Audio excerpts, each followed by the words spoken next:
Good evening, ladies and gentlemen, and welcome to the September 13th, 2022 meeting of the Milton Conservation Commission. Commission members are appointed by the Select Board to implement the rules and regulations of the State Wetlands Protection Act and the Milton Town Bylaw governing the wetland resources. Two matters of formality. One is that we're in open meeting session, so we ask that, and we invite everyone to speak, but when doing so, please identify yourself for the record. And secondly, as a matter of formality, we introduce ourselves. My name is John Kiernan. Just let me read across what I'm looking at. Steve Ivas. Steve Ivas, Conservation Agent. Hans Van Lingen, Conservation Commission member. Arthur Doyle. Arthur Doyle, member. Wendy Garpo. Good evening, I'm Wendy Garpo, one of the commissioners. Tom Palmer. Tom, you have to. Tom, you're still on mute.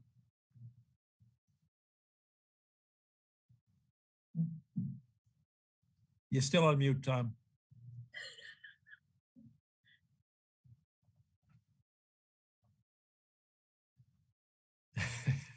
I'm gonna put you in my category pretty soon.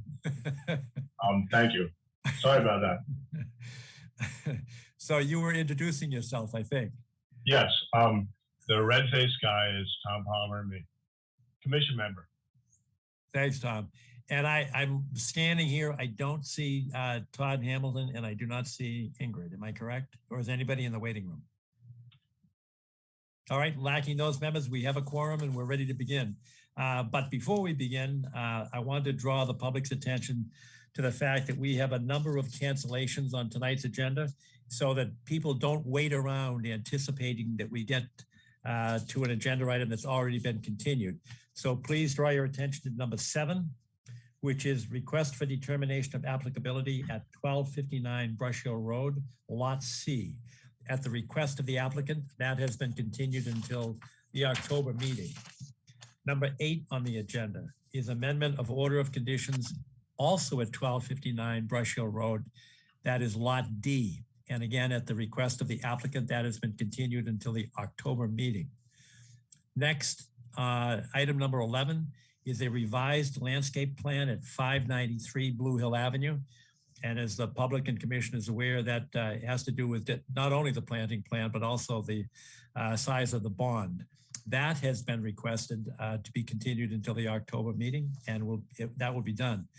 Number 12, that's a request for certificate of compliance at 175 Governor Stoughton Lane called Milton Woods. Again, the applicant has requested a continuance until the October meeting, and that has been granted. Number 13 is informational, and that involves the Lower Guile Feed Sports Facility Plan by concerned neighbors. That was informational only, but at the request of the concerned neighbors, that also has been continued until the October meeting. What's the date of October meeting, Steve? The second Tuesday. October meeting is October 11th. Perfect. Thanks. So we go back to the beginning of the agenda, which is number 1, notice of intent, 750 Randolph Avenue. That's Boston Gas. Do we have the applicant present? I think we do. Erica? Yes, good evening. I'm Erica St. Pierre with TRC representing Boston Gas Company. And in addition, Erin Worski is with me as well. She works for Boston Gas Company and is in attendance. Welcome. Can you tell us and tell the public what the application is about? Yes, this is a continued hearing from the August 9th meeting and subsequent August 13th site visit with some of the commission members. I thank you, Erin and I both thank you for coming out and joining us on that site walk. I think there was a lot of added value and we were able to answer numerous questions that several commission members had. So thank you again for that. The notice of intent was filed for 750 Randolph Avenue, which is part of the Milton Take Station natural gas site. And it is for the replacement of 3 culverts within the access road to the site, 1 box culvert and 2 corrugated metal culverts. All right. I was not present on the 15th of August during the site walk. I know Steve was, and Hans, I think you had actually, Hans, requested the site walk because you were concerned with some of the adjoining areas, that is the impact on adjoining areas that might be protected resource areas. Hans, could you or Steve summarize what you observed? Yeah, Steve, if you want to go through it, that's fine with me. Sure. What I took a look at was the wetlands line that was properly flagged. And we looked at where the culverts would be replaced. We looked at the locations of the culverts, both upstream and downstream, and looked at their relationship to the existing roadway or access road. And then there was some general questions. Would you like to add anything, Hans? Yeah, the reason I had requested the site visit, even though many of us had seen it before, was really to confirm that the limited potential for impact at the site in executing the potential construction of the project. So, which I think the applicant did an excellent job of confirming, and I concur with their findings, the very limited impact to resource areas. Right, and then I had asked for a plan that showed the location of the test plots for the DPW, the DEP BVW delineation forms, and we got that information as well from the applicant. I'm fine with it. All right, who else was present on the site walk? I think we were all present at the last meeting in August 9th. Wendy, Ingrid, you were there as well? Ingrid. I was there as well, and I agree with the assessment I provided was by there. Hans. And Tom, I heard you say you were there present? And I was the only one who jumped down and looked in the culverts. Thank goodness you were there, Tom. And by the way, for the record-keeping purposes, Todd Hamilton has joined us. Could you introduce yourself, Todd? Todd Hamilton, member. Thank you very much. All Well, right, Steve? Ingrid had not introduced herself either. Yeah, sorry I was a couple minutes late. I had some difficulty getting onto the site for some reason. Ingrid Beatty, Commissioner. All right, I had the same problem. Yeah, not sure. All right, well, at the public meeting on the 9th of August, I believe, we did have this discussion. It seems like a good project. It's designed to improve and to secure the culverts as they presently exist. I think the concern was that the weight of some of the equipment coming in could possibly crush the culverts, which would interfere with the drainage system. Replacing the culverts seems like an appropriate idea. And I think the purpose of the inspection on August 15th was to ensure that there would be no damage to surrounding resource areas. It sounds like all the I's have been dotted and T's crossed. Are there any questions from commissioners as to this notice of intent? Are there abutters or members of the public that have a comment or would like to ask a question?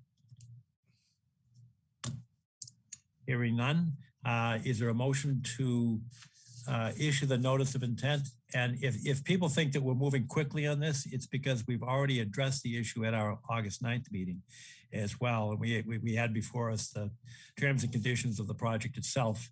And I should mention that our regular restrictions and conditions that go along with the approval of a notice of intent do include a limitation on the storage of equipment and the refueling of equipment in the area of A, the resource area, and B, the buffer zone.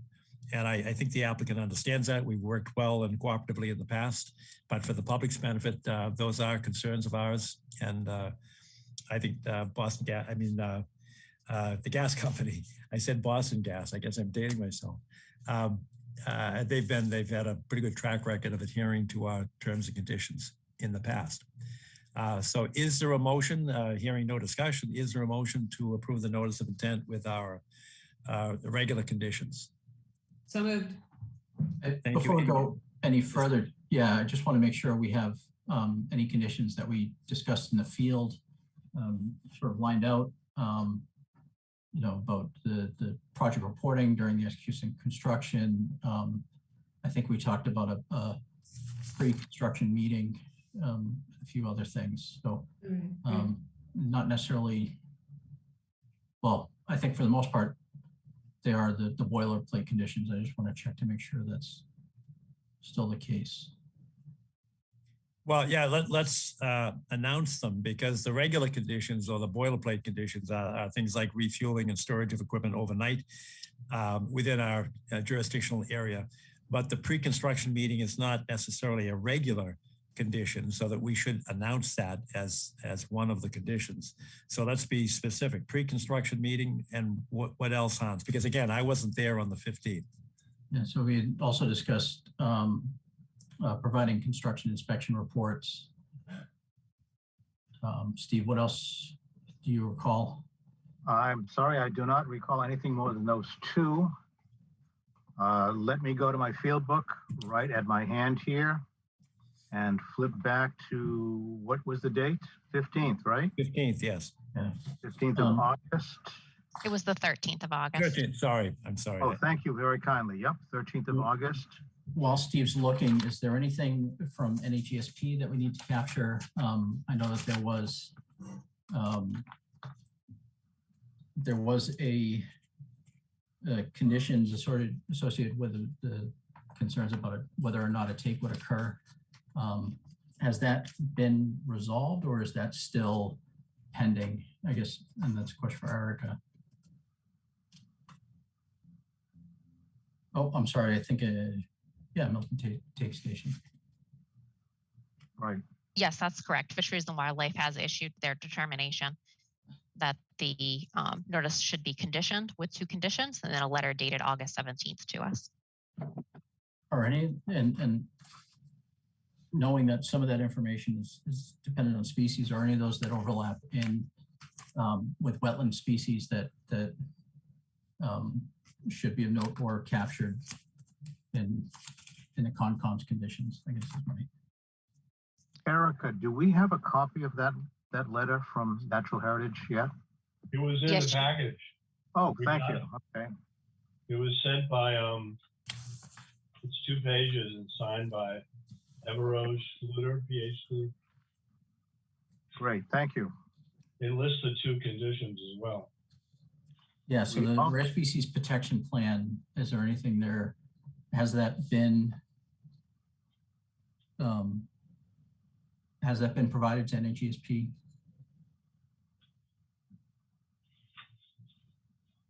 Yes, a copy of the Rare Species Protection Plan was issued to Fisheries and Wildlife for their review. Okay, we also talked about staging locations.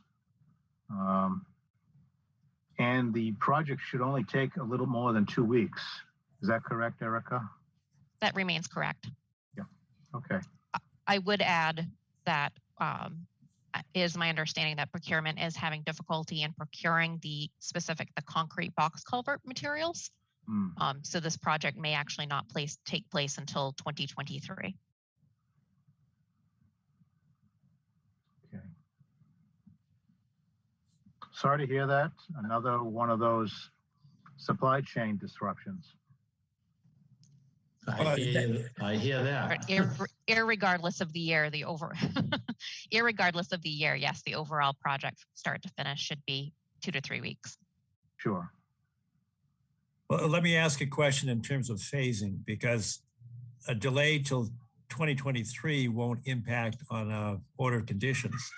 But I just want to make sure that the sequence with some of the construction that we anticipate going on at the take station. I mean, this, as my understanding is that this was done to ensure that the equipment going in for the other project would not crush the culverts.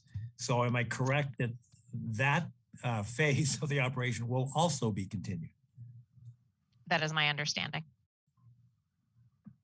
All right, because we wouldn't want to see the heavy equipment going over there until these are fixed. Correct. So we could perhaps add as a condition that this will be done, whether it's delayed or not, it'll be done prior to the use of heavy equipment at the take station itself. Yes. Is that doable for you, Erica? Well, wait a minute, John, what if there's an emergency at the tank site and they got to bring something in and it's the middle of winter? I'm not talking about emergencies. I think obviously for public safety issues that would have to be done. What I'm Okay. talking about is that there's an actual plan to reconstruct a part of the take station. Right, I understand what you're saying now. Okay, it's that other project that I don't want to, be in advance of fixing this, because that was the whole purpose of this plan. Correct. Correct. And the project is specific to the replacement of heaters, which are the large heavy components located at the station that the culverts are being replaced for.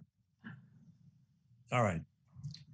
So that it's, from your perspective, it's acceptable and doable from your perspective, if we condition this upon keeping the heater replacement project after the culverts are fixed. Yes. Perfect. All right, Steve, can you just make sure that that's in there as well? Yes, sure will. All right. Any other comments, questions, suggested conditions? Hearing none. Do you have all of those down, Steve? Regular conditions, the no storage or refueling within our jurisdictional area overnight, the pre-construction notice, the construction inspection reports, the staging locations, and the sequencing with the heater replacement project. Yes. Perfect. With those conditions, is there a motion to approve the order of conditions? So moved. Thank you, Ingrid. Is there a second? Second. Thanks, Todd. Any discussion? All in favor? We'll take an individual vote, and I'm just looking at my screen. Hans? You're on mute, Hans. Yes. Thanks you. Arthur? Yes. Wendy? Yes. Tom Palmer? Aye. Ingrid? Yes. Todd? Yes. And I am in favor as well, John Kiernan. Thank you. That's unanimous. Thank you very much, Erica and Aaron. Appreciate that. If you just stay in touch with Steve, you can get our signed copy. Thanks, all. Thank you. Have a great evening. All right. Thank you both. Yep. All right. Number 2 on the agenda is notice of intent 1207 Canton Avenue. Do we have the applicant, number 1, and number 2?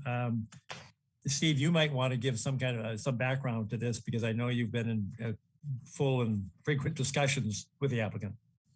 Well, yes, actually, Ned has the best background because he's done the homework.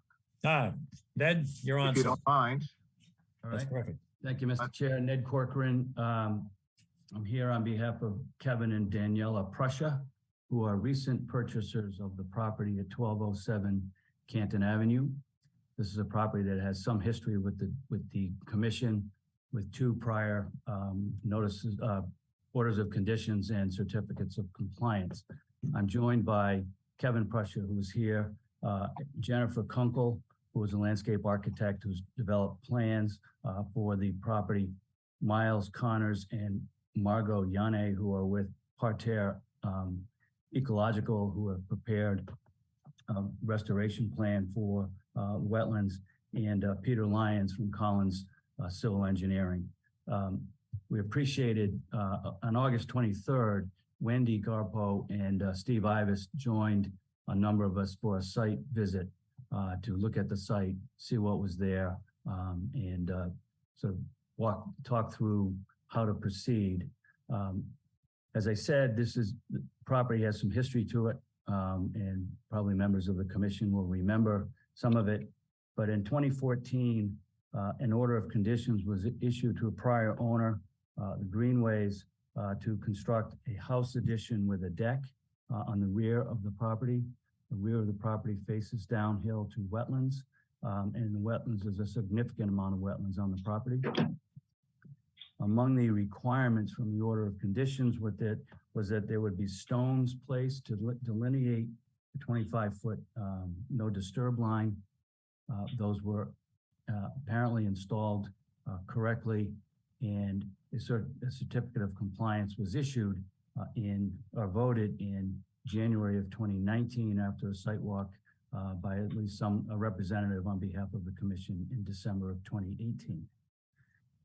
The Prussias purchased the property in May of 2019, some 5 months after the certificate of compliance was issued.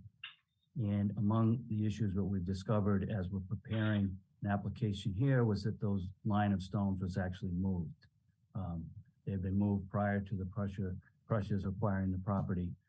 And so we're really looking for a couple of things. One is, well, first of all, we know we need a site walk, and we think a site walk would be beneficial to both the commission and to Prussias and this team. So we'll look for the commission to set that date. I personally am not available on the 24th, which would be the week after this Saturday, but I am available on the 17th. I'm not sure that my presence is mandatory, so whatever works for the commission would certainly work for us. We are requesting permission to further expand an outdoor living space to the rear of the property, as you'll see in Ms. Kunkel's plans, to include additional decking area, a plunge pool, some improvements to the driveway, and the like. We want to restore the stone line appropriately along which should be the 25-foot no disturb line. The site has been reflagged. The wetland lines have been presumably adjusted, as you can see on one of the plans. And so we need to correctly establish now the wetland line and the 25-foot no disturb. Mr. Lyons was out this week. He has staked a number of lines that show on his plan, the survey plan. And then finally, they're requesting permission to maintain a wet meadow as a wet meadow lawn area within the 25-foot area. That area had been cut. It was maintained by prior owners as lawn. The Prussias were not aware that there had been this prior stone line and prior cutting, so they had maintained this area as lawn. We understand that may not be appropriate, but would request the ability to maintain it as a wet meadow with periodic maintenance. And finally, we've developed two things. Well, one is additionally, there's a disease-damaged Norway maple that is right on the 25-foot, just outside the 25-foot no disturb line. They would request permission to remove that, replace it with on a caliper basis with other native trees and plantings.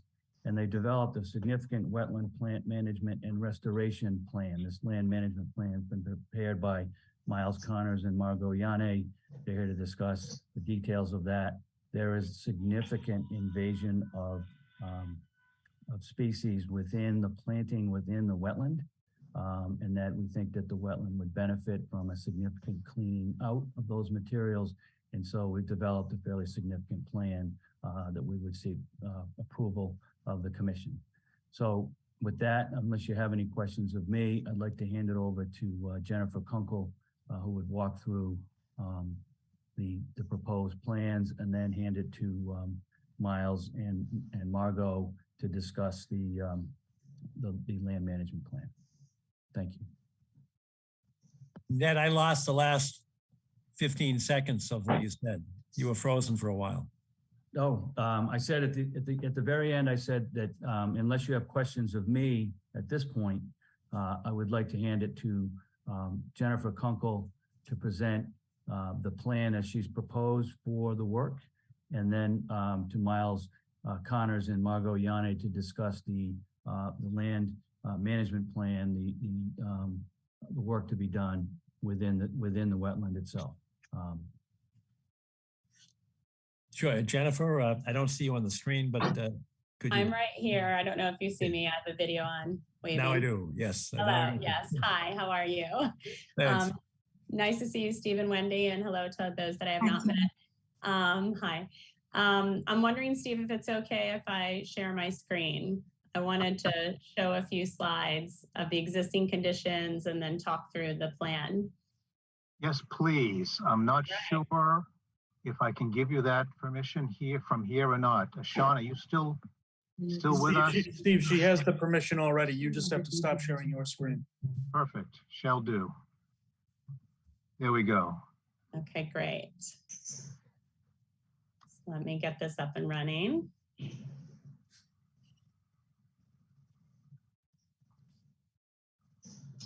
All right, there we go.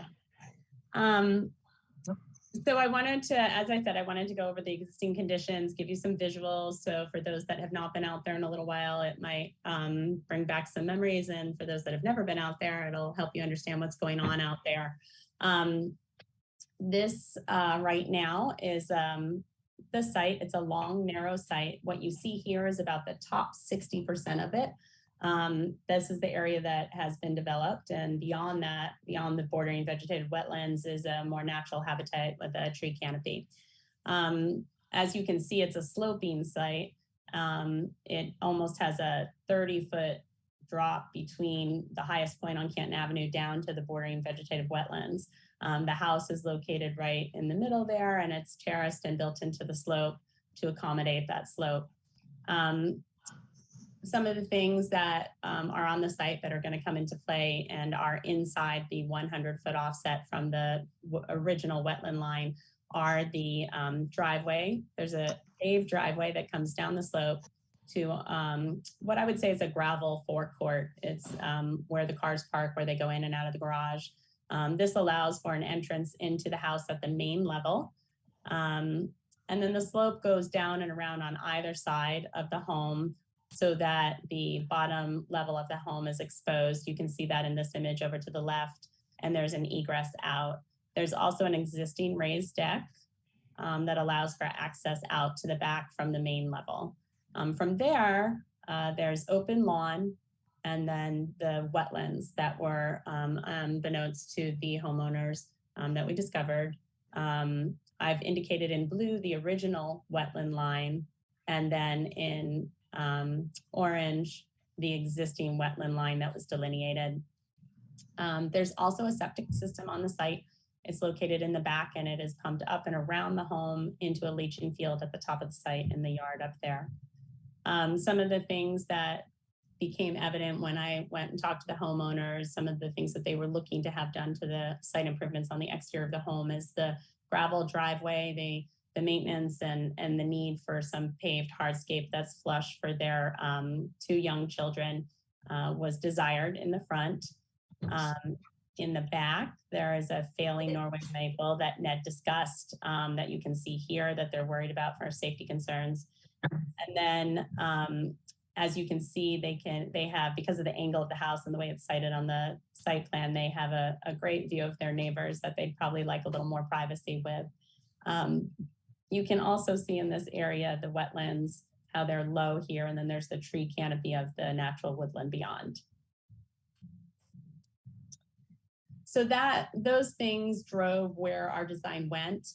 We really wanted to be conscientious of the sensitive environment that's on the site in an aesthetic way.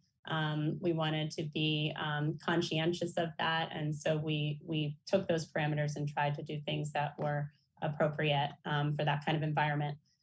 So we are proposing a bituminous driveway with cobble edge in the front of the home with a walkway. Because we're introducing more pervious landscape or pervious surfaces, we want to make sure we have water management for that. And so we have French drains that are going into dry wells at 2 locations, this to capture coming down the hill, and in this location and along the front of the house to capture what will drain down and over to the side.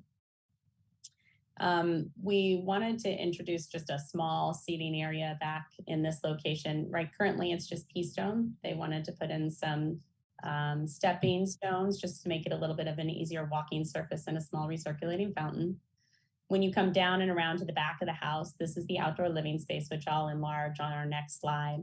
That is outside of the 25-foot offset from the original wetland line. We wanted to be very conscientious of that. No touch zone and being very careful there. We have indicated that the boulder demarcation would be on the wetland line. These would be large boulders that would at least 2 feet in width, so that they would not be able to be moved easily, but still look like a natural part of the landscape and would be fitting and might be found in our, New England granite state. We wanted to also make sure that the lawn area that was the differential of the lawn area between the original wetland line and the new wetland, or the existing wetland line, I should say, that lawn area would be changed back into a wet meadow, so that it would be in keeping with the species that are in this location. I'm going to let the wonderful team at Parterre talk about the land management plan that is being introduced for this area down here. But this was the overall site plan for what they were looking to do. When I zoom into the site improvements, we would be introducing paved spaces for outdoor cooking, dining, sitting in front of a fire, and a small plunge pool. These areas would be terraced so that they went along with the grade and that slope in the landscape. This would be a seating wall that is 18 inches on this side and 3 feet on this side, or a little less than 3 feet on this side, and a couple steps down to the plunge pool area. All of that hardscape we would want to be softened by native vegetation. We submitted a plant list of native plants that we think would really marry with the aesthetic of what is on the site and beyond. The introduction to the house could be more formal plantings, but back here we wanted to really give a nod to the aesthetic that is in the back of this natural environmental system in the back. And then finally, I just wanted to leave you with some images of the aesthetic that we're looking to do. We want to embrace that natural part of their property and bring that into the space with the native plants. Oops.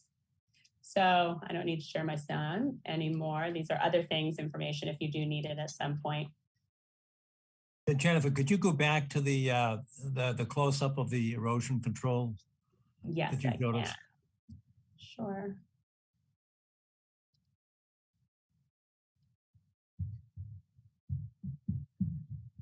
What I'm trying to figure out is where were the stones originally to be placed?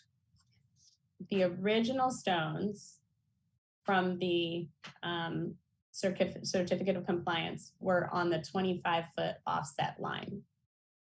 This space is all unbeknownst to the owners of the property. It is all lawn currently.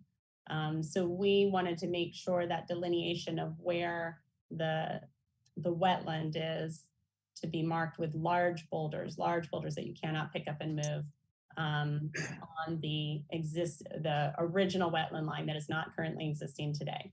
The existing wetland line is right here where my arrow is going.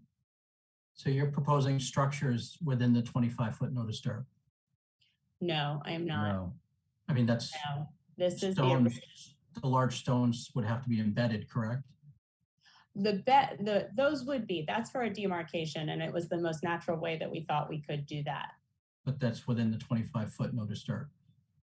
Yeah, Hans, maybe I can jump in on that. There was a line of stone that is shown. It's the faded line of stones. Those were placed as part of the 2014 order of conditions. And then they were moved. That was intended to demarcate 25 feet from the wetland line, which is further receded since that time. So there's a net loss of wetlands here that we have. Not that it's the fault of the applicant, but there is a net loss of wetlands that we're talking about here. So I think the one question would be, what is the commission desire in terms of relocating stones or replacing them at a new 25-foot offset, or not placing them at all? I think that would be obviously open for consideration. We were proposing to replace stones along the new wetland line to clearly demark the difference between what's wet and what is buffer. What's the new wetland line based on? Because as I understand it, there was manicured lawn there. And we just, within the last few months, we've had this issue come up to us where people were trying to set a wetland line based on vegetation, which was manicured lawn. And we asked for soil borings. So what I'm leading up to is that A, what is the new wetland line based on? And B, do you have the soil borings to demonstrate where the flags are?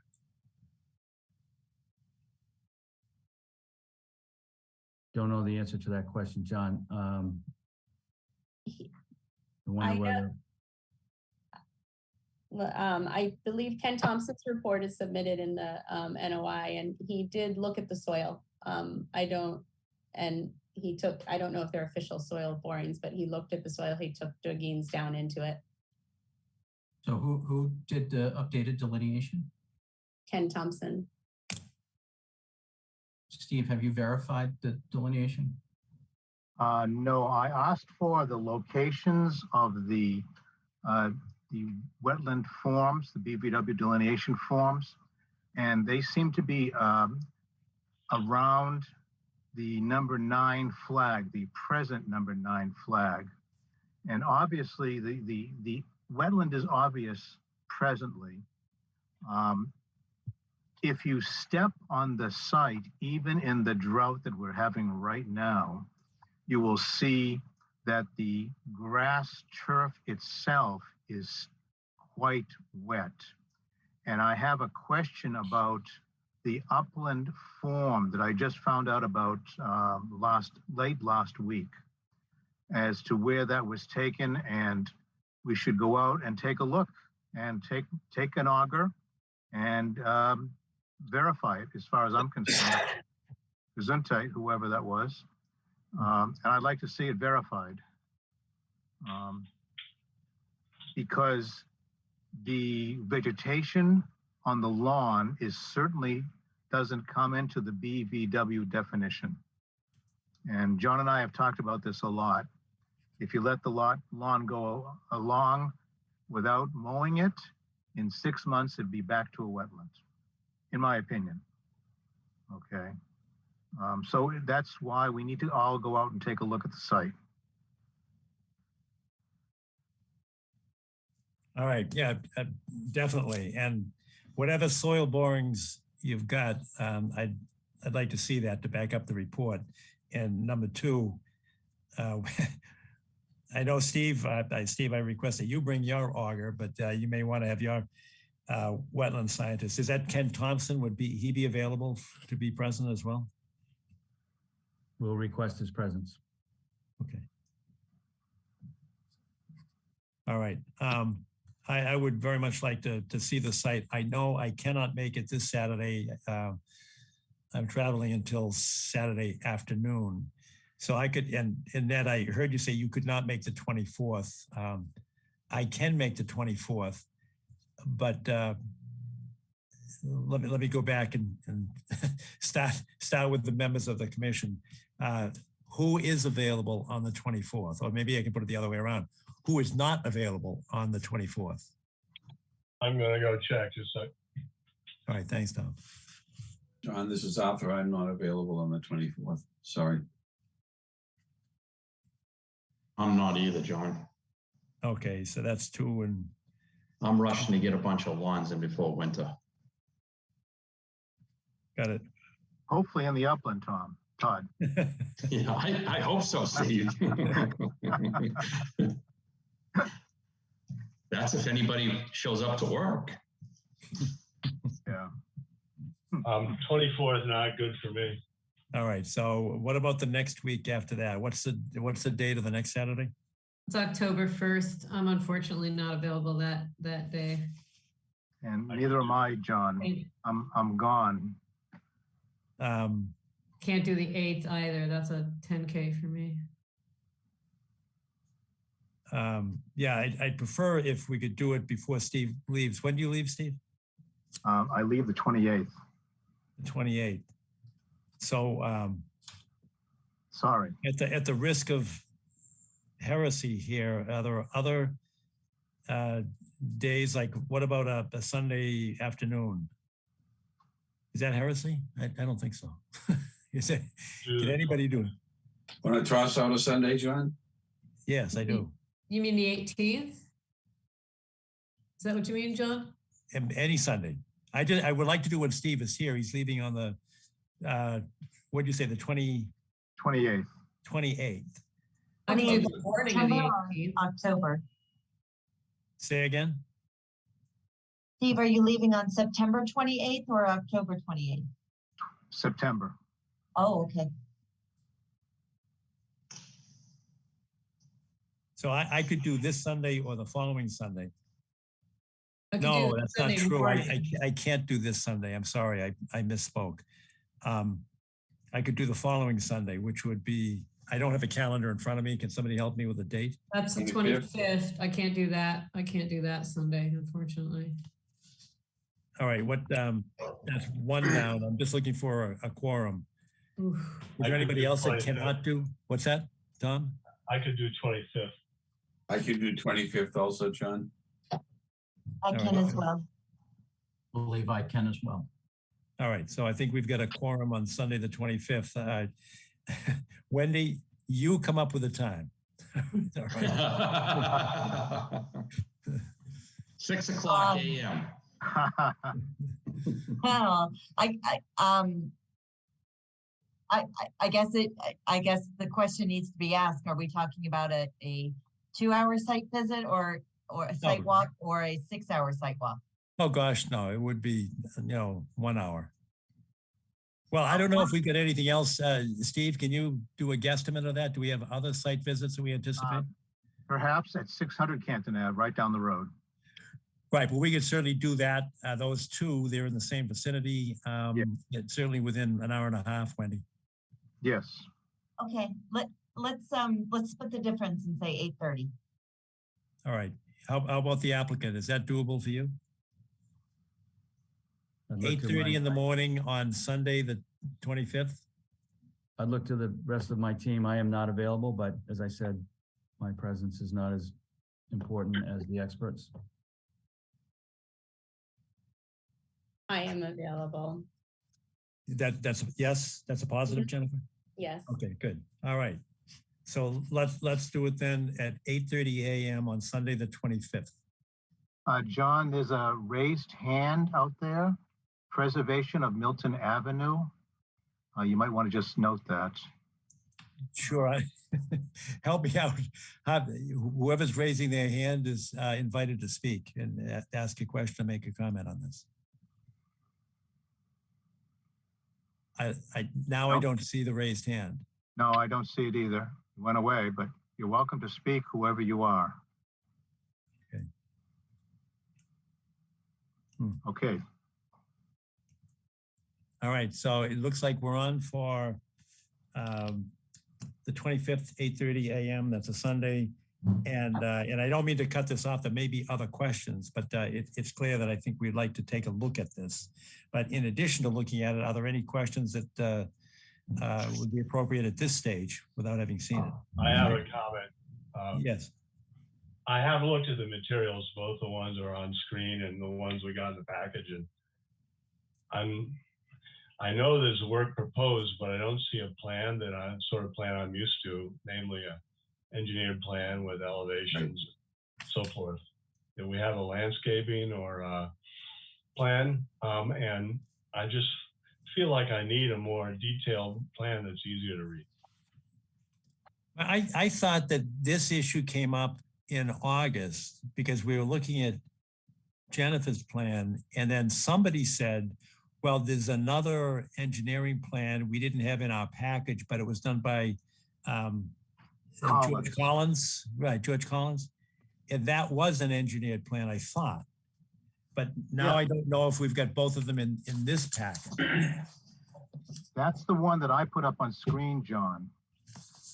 Okay, and that doesn't show the proposed work. It only shows the existing conditions. It does not show the proposed work. All right, well, I agree with Tom on that. I know we had that discussion, and I thought that the George Collins plan was for the proposed work as opposed to existing. Is that something that you could put together for us, Ned? Yes. Or I don't know, maybe Peter Lyons, I should have asked you. I don't know. Is that doable, Peter? Yeah, good evening, everyone. Yeah, Peter here with Collins Civil Engineering Group. As mentioned, our original role was to just prepare the original existing conditions plan, comparing the current wetland delineation to the historic line. We can overlay basically Jennifer's proposed plan onto that. And we can, submit it to the commission prior to the site walk. We could also have a plan, a full-size printout on the day of the site walk available as well. So that would show the new wetland line, the historic line, as well as the proposed work and all relative buffers to the resource area. All right, that would be pretty helpful because as I can't tell from looking at this, but in some of the pictures that I saw before that were conceptual, it looks like there are going to be a number of retaining walls. We'd want to know how deep you're going, what the footing looks like on the retaining walls, how much disturbance there will be in this area. Because you come in awfully close, look at the plunge pool, and I don't know what the lateral support has to be for that plunge pool, but you're going to have to go down to support the side of the pool. And there are already elevation changes there. So I don't know how far construction-wise you're going to have to go towards the resource area is what I'm concerned with.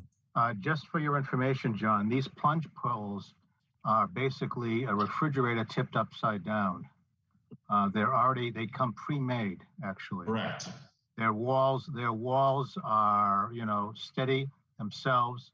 You need a little fill around the walls, but otherwise they're self-supporting, as I understand. Is that correct, Doc? Yes. Yeah.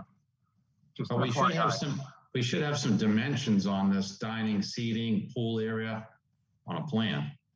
Yes. We don't know how big it is, what the width is, depth, nothing. Right. Agreed. Okay, so we've both got our work cut out for us here in terms of additional data, and hopefully we can get this data in by the time we get to the 25th at 8:30 in the morning. All right, are there any abutters or members of the public that have a question or would like to make a comment? Hearing none. Any other questions at this juncture from commission members? I say at this juncture before we have an opportunity to see it. John, I was curious if this is Miles from Parterre Ecological. I'm also involved in the project. Margot and myself put together the land management plan. Are you interested in, or members interested in hearing the restoration at this time? Sure. Yes, we are, Miles. Can I have permission to share the screen? Yes, yes, sir. I have to stop sharing.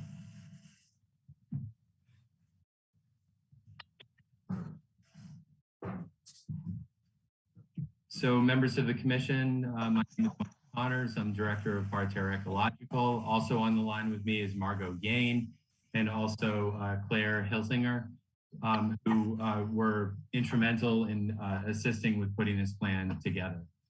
Can you all see the first page here? Yes. So the land management plan is a narrative for invasive plant management and native restoration.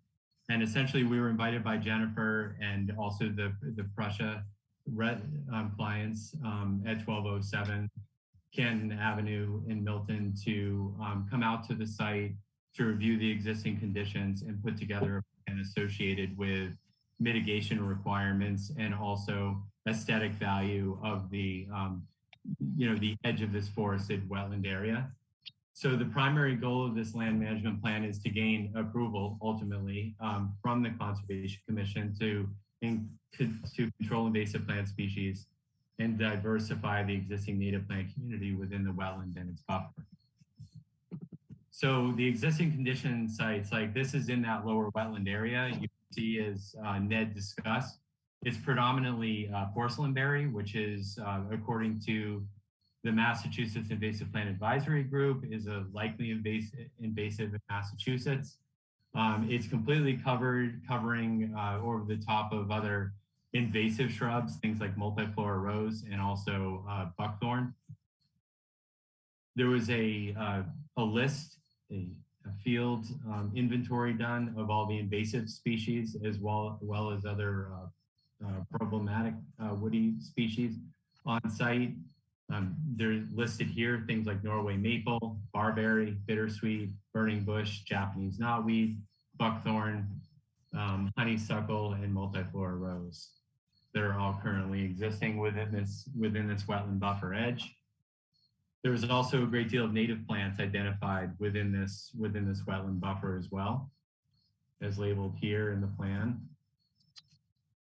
So as we're looking at this site, you've seen the existing conditions here.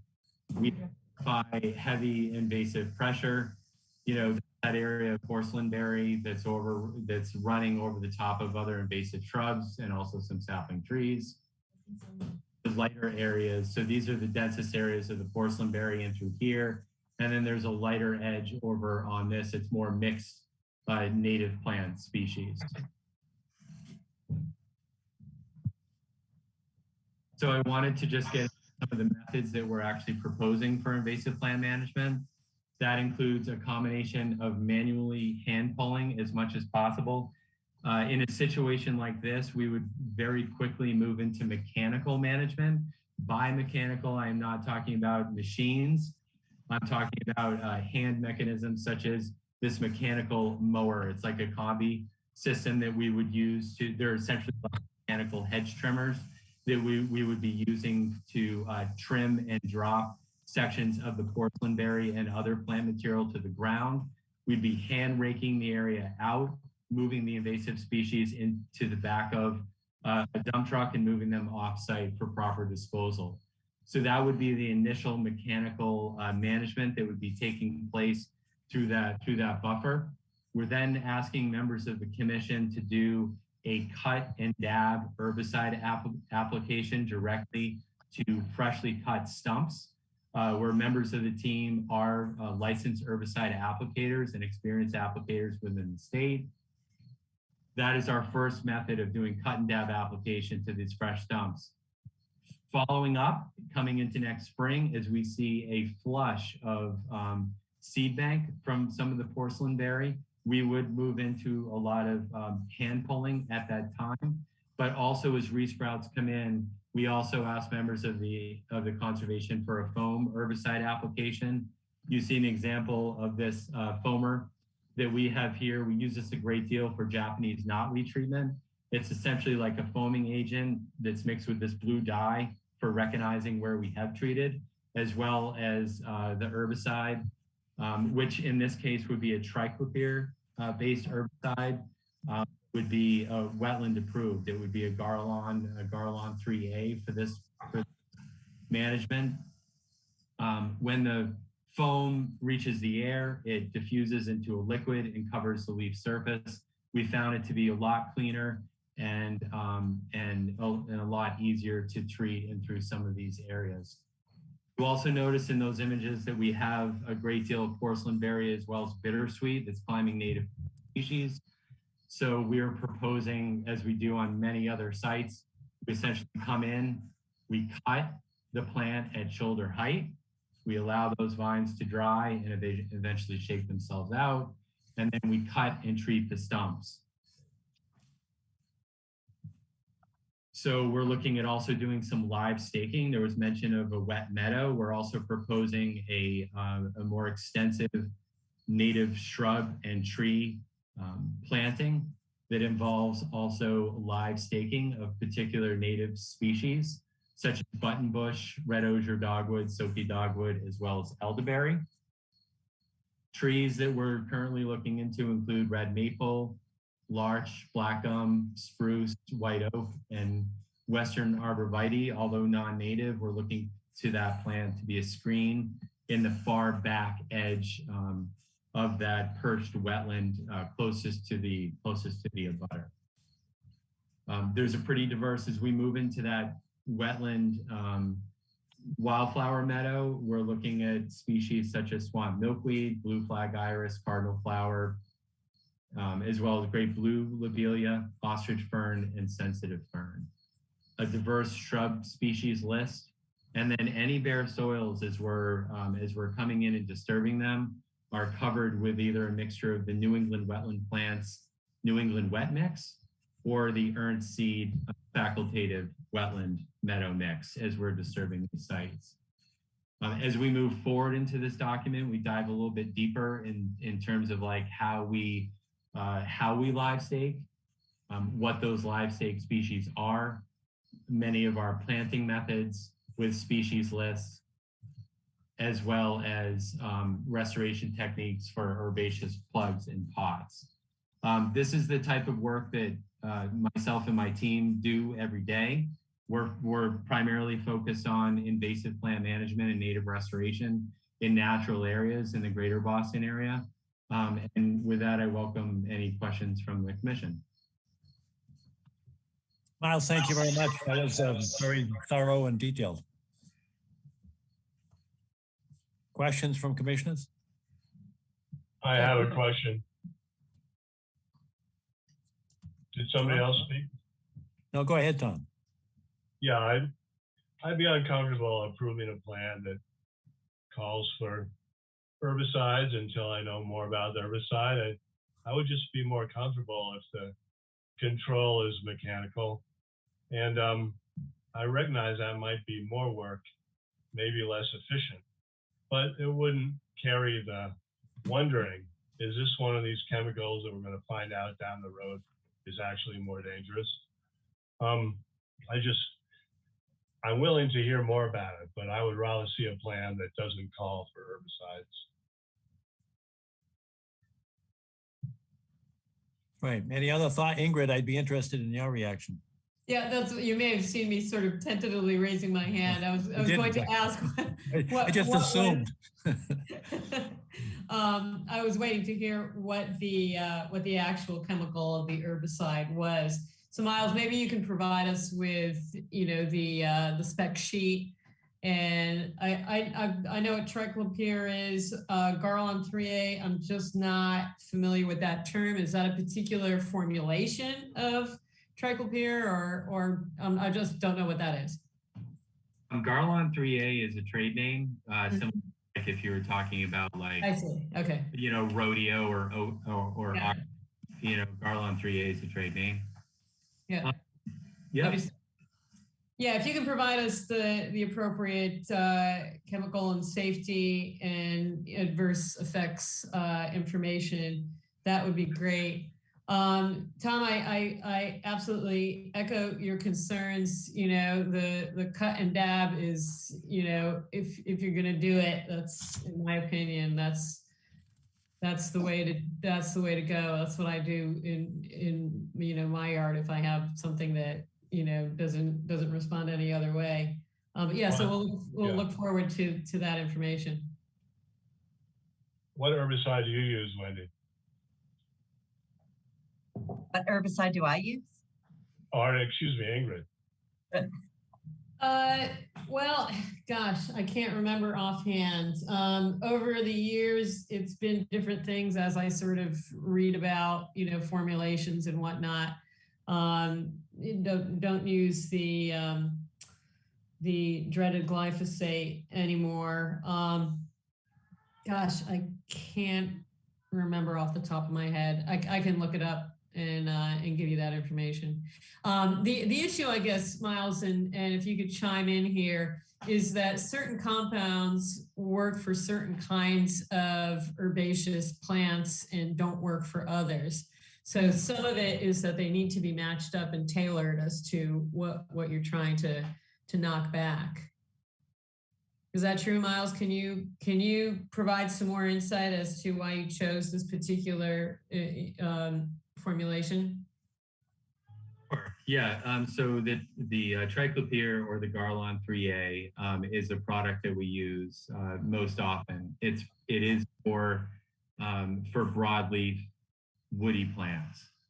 Okay, so pretty primarily what we're treating. Like, so if you're looking for, you know, anything in the invasive woody plant category, such as buckthorn, multiflora rose, bittersweet, et cetera, that is the primary herbicide that we use. We are looking at, when we're, just to go back to that one slide, when we're looking at doing a cut and dab treatment, anything over essentially like a 1 inch in caliper that we are not able to hand pull, we are treating directly to the stump. You can see in that top left image that we're also treating primarily on that circumference of the stump.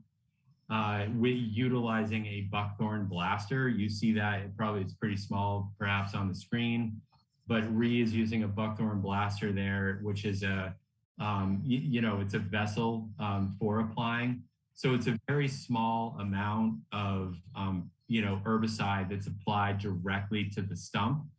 If applied at the appropriate time of year, which is usually like in and around the 4th of July, when the plant essentially starts to translocate nutrients back into the root system, right? Instead of pushing its nutrients up, it's starting to store at that time. That's the time when we really start to cut and do this application. I'm not a chemist when it comes to the, to how these chemicals degrade essentially like in the soil, but I do know that we're, Right, that was my next question. And what's the half-life? And that should be on the spec sheets. And we can look at that and I can certainly share that with you. But we are following, the guidelines of that sheet, and of course wearing proper PPE and doing correct storage on site, or, which is obviously outside of the buffer zone, in the back of the truck with a pig mat, et cetera. So everything's according to the label when we're doing these applications. If I may also gently say, my understanding was that with the prior homeowner and the prior application with work or construction, it may even been with the developer, and most likely other commissioner members in Milton at that time, that there was and please correct me, Ned, if I'm wrong here, speaking out of turn, but there was a request from the commission at that time to only treat with manual and mechanical means. And again, like, it's obvious that there wasn't a lot of attention paid to doing that work, but I have had experience with just using mechanical means. And you're essentially will be doing that into perpetuity. It would take numerous years of maintenance to wear out, the life of, the extent of the plant species that are found within the plants. And herbicide used that's judiciously used directly to the stump, we've proven to have like a really good effect on, changing the methods of, or I should say the plant community within these wetland areas. All right. Thank you very much for the presentation. We look forward to. John. Yes. I had one other follow-up question. I do apologize. And one, it's one related to context. So what you're proposing is is limited to only the parcel in question here. So the adjacent areas are also impacted by invasives. So, I mean, is this work a fight that is going to be effective? I guess, is that the question overall? And I think it's great. I do think, working on trying to control invasives, but, keep in mind, if your neighbors aren't doing the same thing, if you stop, there will, and correct me if you disagree, those invasives are going to fight right back in. And so, it's a bit of an uphill fight trying to control invasives in a very select location without having more of a landscape scale attack on it. So I don't want to put that up there. Secondly, And I'll give you an opportunity to respond each one. The other concern I have is the transition between the upland. So where we have the transition from an upland to a wetland. What's being proposed here is very abrupt. There is no buffer anymore. So, based on what's proposed here in the landscape, it doesn't appear that we're going to go from grass to a wetland landscape. So it appears that this restoration work is only applying to the actual wetland itself and not the natural transition that you typically see from an upland to a wetland.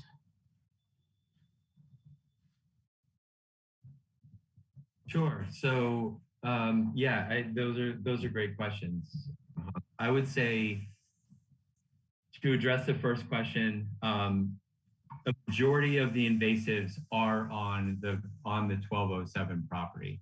There are some invasives just on the other side of the property, which we obviously cannot necessarily address, nor could the commission approve. So we're specifically talking about what's happening on this property.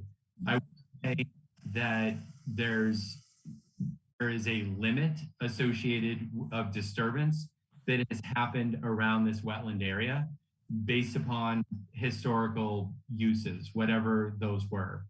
When you get to the back edge of the wetland here that you can see in this area here, once you get back into this wooded lot, which again the Prussia's own, like it actually does become much more of it fades out as you get under the canopy of a lot of those red maples and oaks and other native plant species. It is predominantly right in this wetland, as well as in the wetland buffers that the invasive species have taken hold. To address the second question, I would say that the idea here is that once you leave the edge of that plunge pool, there would definitely be, I would assume this is also like Jennifer and potentially us like finalizing a design for you all. There would most likely be a grass strip that surrounds the pool. But in discussions with everyone on site, we are looking to transition from like a wet meadow environment up to a shrubland and eventually to, for additional trees and shrubs that will assist with privacy around the new living environment. So there is an intention to put together a pretty extensive, plant list, as you saw, within not only the wetland itself, but within the wetland buffers. All right, thanks. I don't mean to cut off debate, but we've got a very full agenda tonight. And I think we're at a stage now where A, we need to see the site, and B, we need additional data. So my suggestion is that we move on at this point, get the data and investigate further at the site on the morning of the 25th at 8:30 a.m. Are there any other final questions that anybody would like to make? Again, I hesitate to cut it off, but we need to move. I understand you've got a long night, and I've got two more in front of you. So thank you for your time on this, and we'll look forward to the site walk, and we'll have more data and information available for you for that time. Perfect. Thank you very much. So with the assent of the applicant, we will continue this until September 25. Next on the agenda is request for determination of applicability at Brush Hill Lane and 0 Milton Avenue, Boston. Do we have an applicant present? This is Mitch Maslanka with Goddard Consulting. I'll be representing the applicant, Dennis. So would you like me to go into the presentation? I would, but I guess it may be a word of caution, but I'm informed that we have not received the green cards for notifications to the neighbors. Steve, is that accurate? I believe Kathleen is in your office and she requested those today. So I didn't see that until a couple hours ago. So I just sent those over to her. So she should have those in her inbox.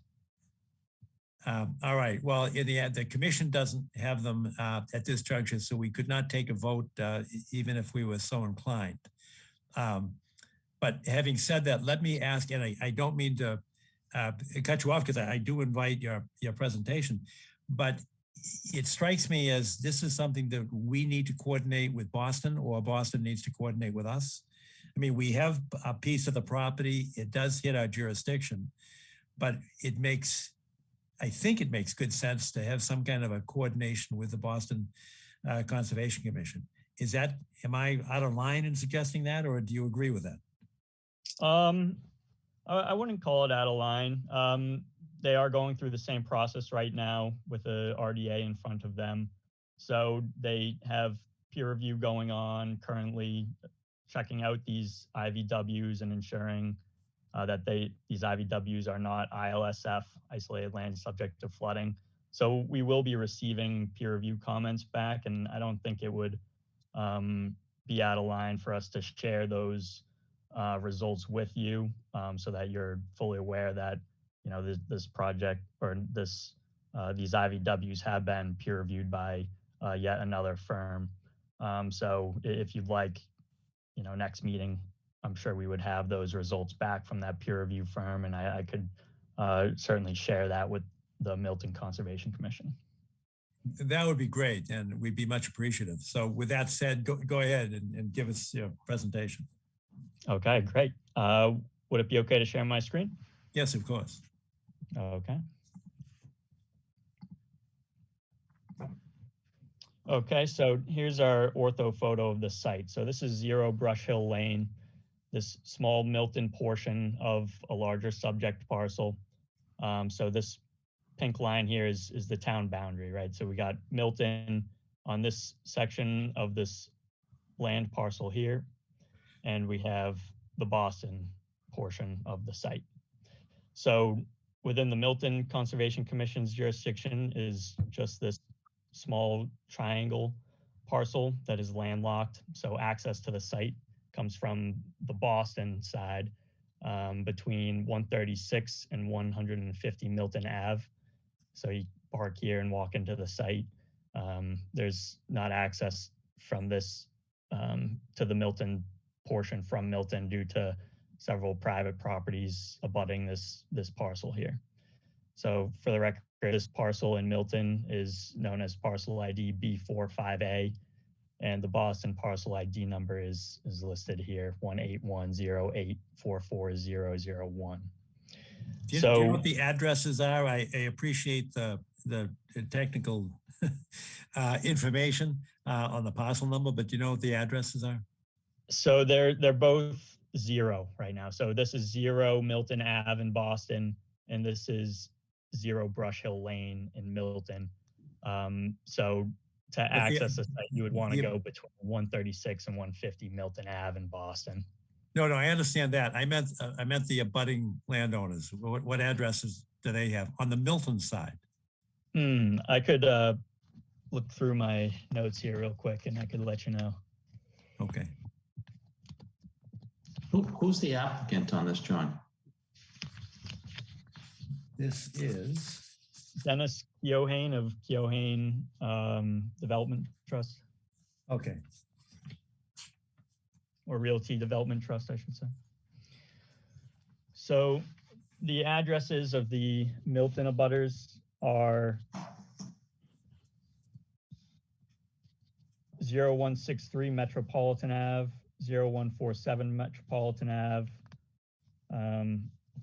a parcel that is just known as Metropolitan Ave, and then another parcel known as Rear Metropolitan Ave.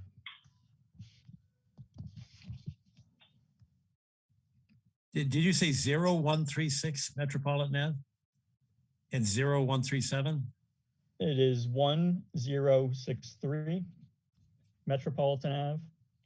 Got it. And Okay. 1047 Metropolitan Ave. Good. Thank you. Yep. Okay, so that just gives you a good overlook of what the property looks like. It's a forested site. There's different varieties of oak species, maple species, privet, and several different types of herbaceous plants mixed within the upland and wetland sections of the site. Over in the Boston side of the site, there's an IVW located in this general location and an IVW located in this location. So IVW meaning isolated vegetative wetlands. So over in the Milton section, there is no isolated vegetated wetlands found, nor were there any bordering vegetated wetlands found. So as far as jurisdiction goes, we have filed the request for determination of applicability with the Milton Concom to seek a negative determination that the Milton Conservation Commission does not have jurisdiction over this parcel due to no bordering vegetated wetlands or other jurisdictional resource areas being located on this site or on the Boston site under the Wetlands Protection Act. And then under the Milton Wetlands Protection Bylaw, Milton does have jurisdiction over IVWs within the town of Milton. However, they do not have jurisdiction over IVWs in adjacent municipalities. So without having jurisdiction over the IVWs themselves, there would be no 100-foot buffer zone cast onto the Milton portion of the site. So with that being said, we would leave it up to the commission to determine if you have the same opinion on that. So that concludes my presentation. It's an interesting jurisdictional question because we've always said that property lines really don't mean anything to us. Although we say that when the property line distinctions are all within the town of Milton. So that if we, for instance, if we had, lot A and lot B as separate and distinct Milton lots, and the isolated vegetated wetland is on lot A, then we're still concerned with that jurisdiction because it impacts lot B. The jurisdiction is over the land that is in Milton. So I'm sorry, can you give me the distances between the isolated vegetated wetlands? I know there are two of them in the Boston side. Sure. Yep, I'll actually pull up the site plan here. This will give you a good view. So here's that town boundary line. So here's the Milton parcel and here's the Boston parcel. Here's the one of the isolated vegetated wetlands. This is located 90 feet from the Milton town line here. So if a 100-foot buffer zone were cast, it would be somewhere over here like this. So it would be barely cast into the Milton town parcel. Over here, this is a far greater distance, over 100 feet.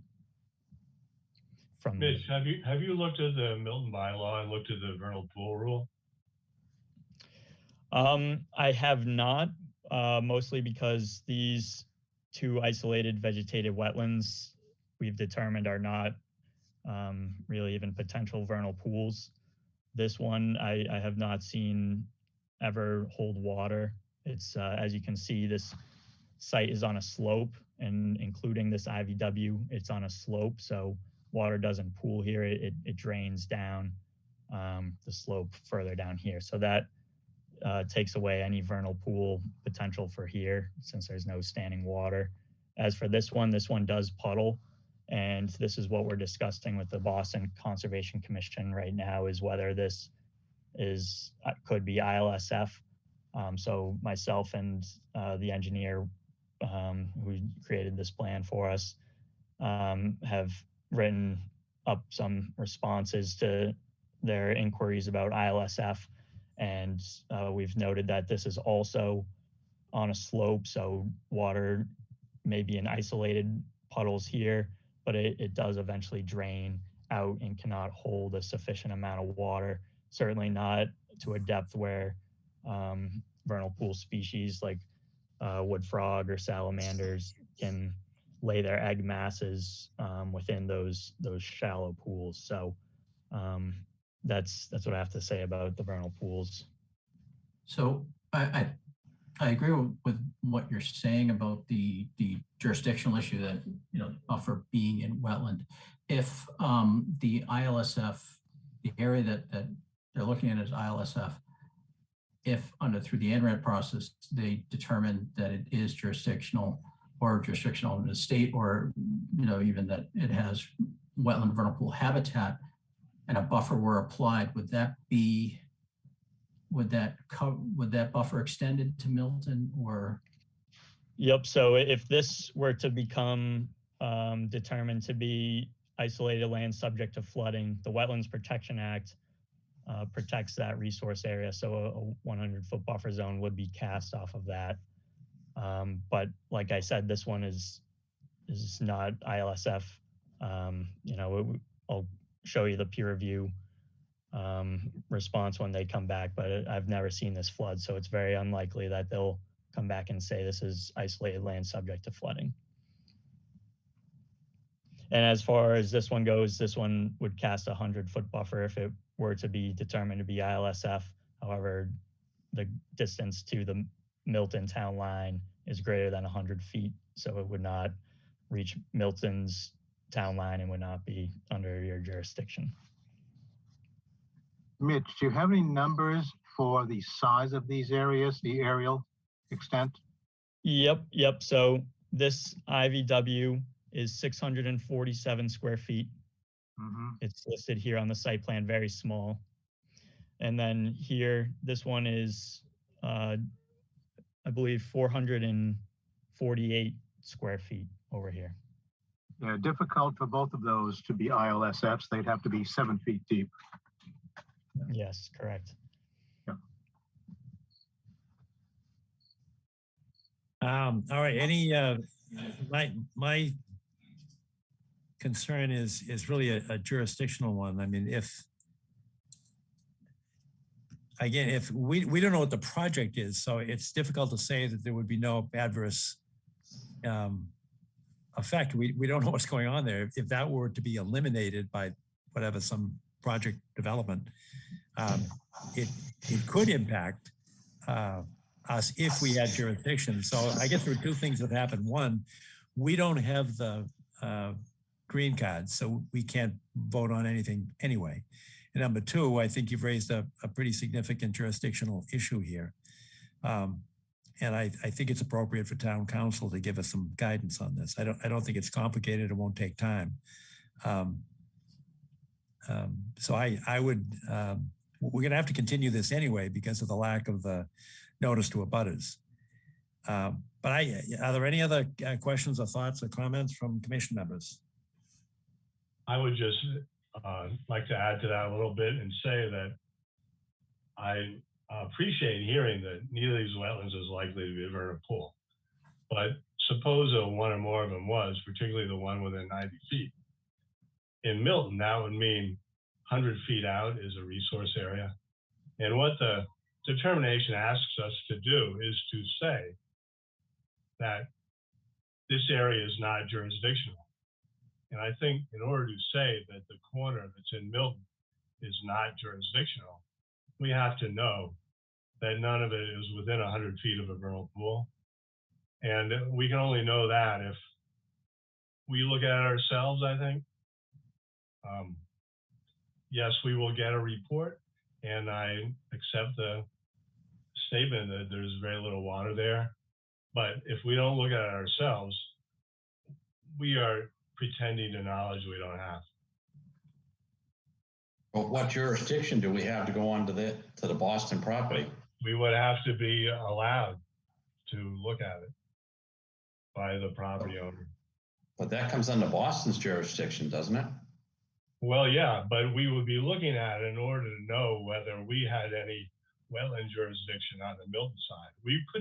We have no ability to say anything about Boston, but we are being asked. What I'm saying, Tom, is until they determine what it is, how can we say, doesn't matter what we think until they determine what's there?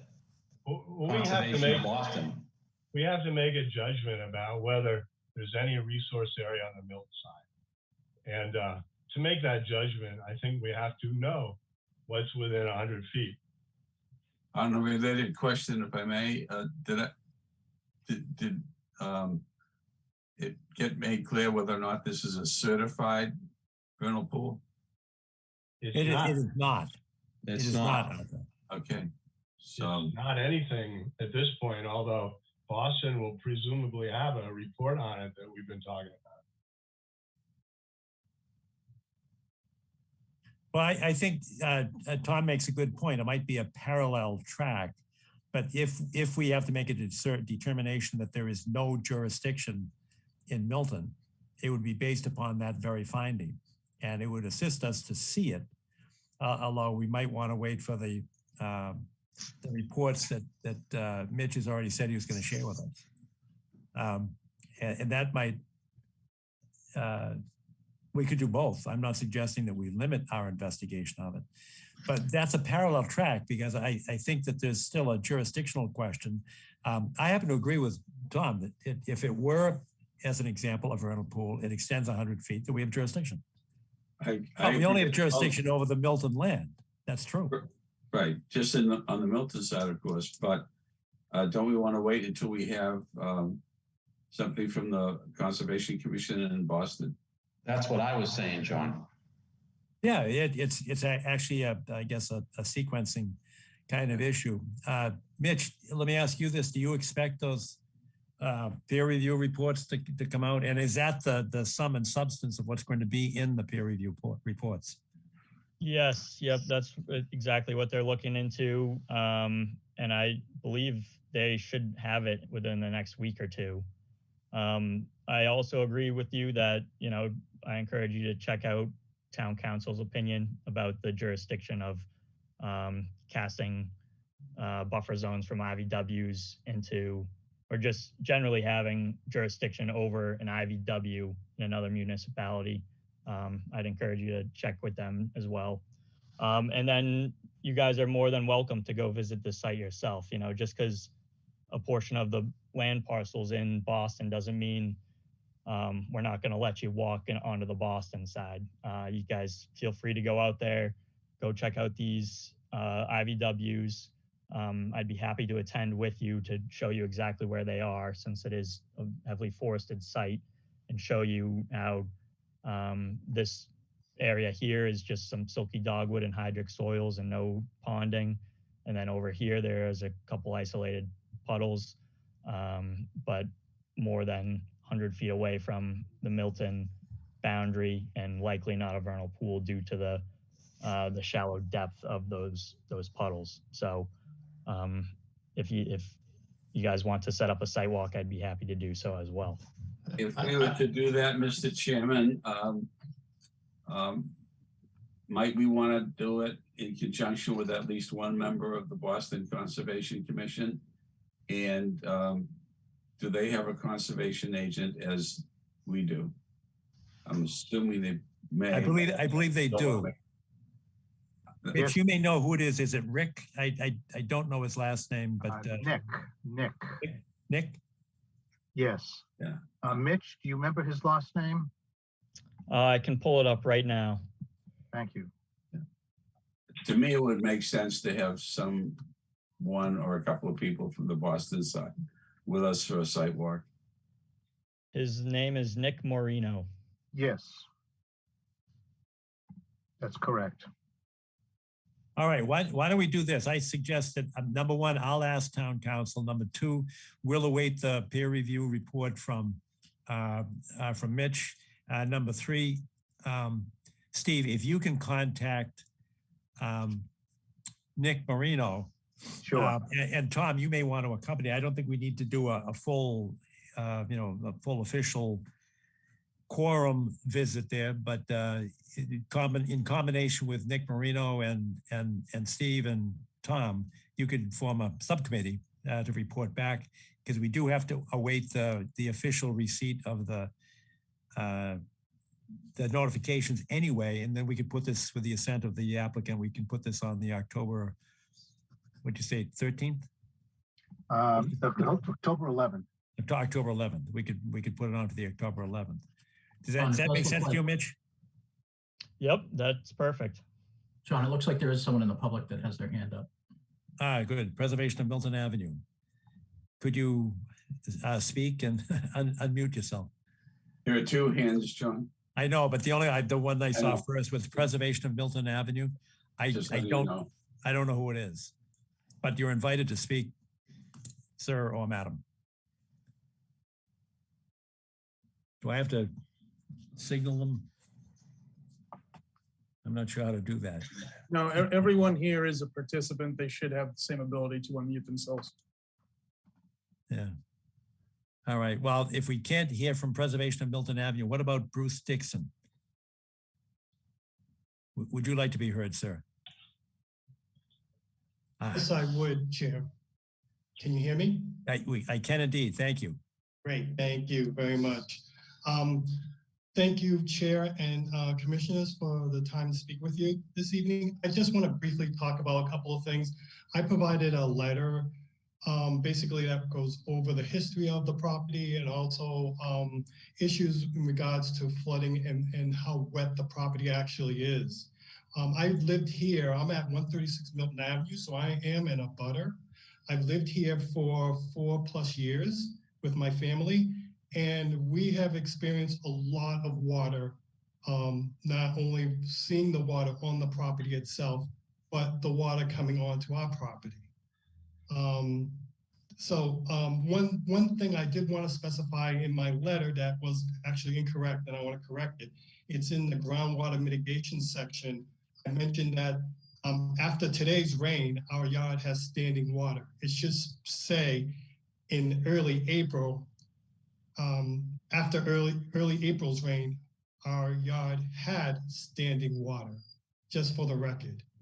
In my letter, to the commissioners, I state it is my lay person's opinion that the groundwater issues on the proponent's property are such that it would be challenging to build 8 homes, which is actually the project. You know, unfortunately, that doesn't appear there. But 8 homes will be is being proposed here, and that's one of the reasons why the neighbors here pushed to have the Conservation Commission review this by way of the BPDA, the Boston Redevelopment Authority, because of the fact that we have experienced a lot of water here. There is a lot of deciduous trees, but we still extremely have a lot of water that we are dealing with. Also, in the package that I sent, there were images that were shown, and the images kind of dispute some of the things in the RDA that was provided by Guided Consultant. And I briefly want to just go over it. Image 21.812 shows a wetlands scientist with an auger, and this was dated on February 18th when we took the picture of this scientist out on the property. Image 16.512 shows the scientist walking away from the property on February 18th, and 16.557.3 also shows a video, and in that video, the scientist is using a manual auger, then moving to another location, also on February 18th. Image 21.826 shows water flowing from the undeveloped land onto at my property line, onto Milton Avenue. Image 21.836 shows how the water from the undeveloped land turns to ice on my property. Image 21.839 shows the same thing. The boards in the back are on my property line, and behind it is the undeveloped land. And finally, 13.2641 shows water draining off the property on April 4th and onto Milton Avenue. Based on the video and images, as well as my letter that summarizes the history of water flowing from the proponent's property onto our property, residents respectfully recommend that the commission perform a walkthrough of the site. And also, as the proponent's consultant mentioned, that they will also provide the peer review report from Boston Conservation Commission. I think those two things are critical. If a couple of commissioners can walk the site, I think that would be beneficial, so you all can actually see what's going on. Even though we are in the middle of a drought, there are things that you can see and you can identify based on your expertise that will show that the isolated wetlands that they have found is much larger. And I'm sure if there are any other neighbors on the line here, they can also specify and corroborate my comments. Thank you. That was very helpful, Bruce. Thank you very much for your presentation. And it may be appropriate that after the initial steps, that a full commission visit to the site is appropriate. Excuse me. Hi. Sure. Hi. Hi, my name is Trish Hurley and I live at 139 Milton Avenue.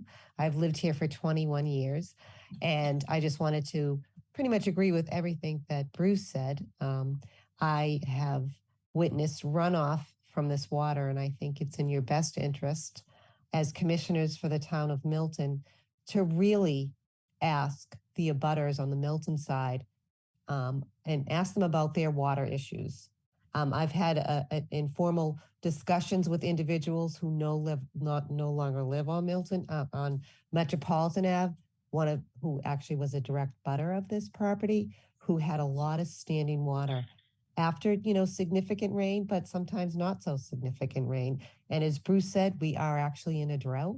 And I will want to just let you know, I've witnessed living here for 21 years, significant runoff. I've witnessed standing water on that property. It's a very wet property, and it's definitely a concern for Milton and for Boston. And we've been working diligently with the city of Boston, many agencies to make sure that our concerns are heard and respected. So I appreciate your time. And I just really want to make sure the importance that, as residents, whether we're on the Boston side or the Milton side, that we're considered and the process is thoughtful, because there's a lot of water up here. Everybody anybody who surrounds this property, we have 1 or 2 sump pumps. And if this property is developed, we're going to be the ones who have to mitigate the water. And so I would love it if you could be thoughtful and considerate. And I understand you don't have a lot of interest, but it could impact you in the future and your residents. Thank you. All right, then, can I ask you a favor? I had put my pen down when you first introduced yourself. Can you give me a name and is it 136 Metropolitan? 130, I live on 139 Milton Avenue and my name is Trish Hurley. Trish, thank you very much. I appreciate it. And yes, we are concerned. Thank you so much. Is there anyone else that would like to be heard? All right, so we've got some issues, and I think that our task list will continue this until the October meeting. I will ask town council for an opinion. Mitch Islanka will send to us a peer review when it's received. Steve will coordinate with Nick Marino in Boston in the company of Tom Palmer. We'll do a site visit. And then report back as a subcommittee to the full commission at the October meeting. Sounds like a plan? Yes. Any other thoughts or comments? All right, great. Thank you. And we will have recorded the abutter notification, so we'll be able to take action at our next meeting. So with the assent of the applicant, we will continue this until the October meeting. Thank you very much. All right, thank you very much. Thanks, Mitch. All right, next on the agenda, we have request for certificate of compliance for Breck Street. Do we have an applicant? Yes. Hi, good evening. It's Lydia Snad. Good evening. Welcome. Can you tell us what you're looking for? Just kind of give a brief description. The commission members have been at 4 Breck, so we do know about it. But at this juncture, you're looking for a certificate of compliance. Can you tell us what you've done? We did the driveway, the existing driveway. There was one part next to the prior owner had done a addition to the property in the past. So there was a proper gravel area where we just filled it out with driveway, which was in the first plan, and now it's just a redo. We also did the planting in the back that the commission requested in the back of the property. We installed a fence within our property line, and we just enhanced some of the gardening in the on the sides of the fence. And we also installed the stone drainage in the area that existed before. All right, Steve. Did you meet with Steve Ivis at your residence? No, but I was out there recently. All right, Steve, can you kind of fill us in on certainly on your findings? The area looks great to me. The driveway is in, it goes out to the landscaped area on both sides. There's nice gravel and some stepping stones in the gravel as well, right in here. I don't know if you can see my screen. I can't. I cannot. Cannot. I'm sorry. Let me see if I can figure out how to share it then with you. We want to share this screen. And I always have this problem, as you know.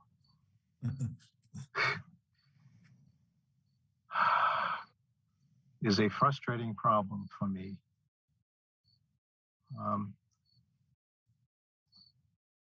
So you can't see that? No. Is Sean still with us? I am, sir. All right. Can you help? So unless I have the documents myself, I can't actually share anything. Yeah, where do I go to find the sharing screen? If you're It's at the bottom of the Zoom, page. If you're in Zoom, look at the bottom of the green arrow. If I'm in Zoom, okay, I gotta get The into main screen, Steve, look at the bottom of the screen. You'll see somewhat to the left side, share Hang on a screen. sec, gotta Looks get back like a to green arrow pointing up. Hang on, we've got to find the main screen now. There's the main screen. Share screen. Mm-hmm. Okay, and there we go. There it is. Let's share that.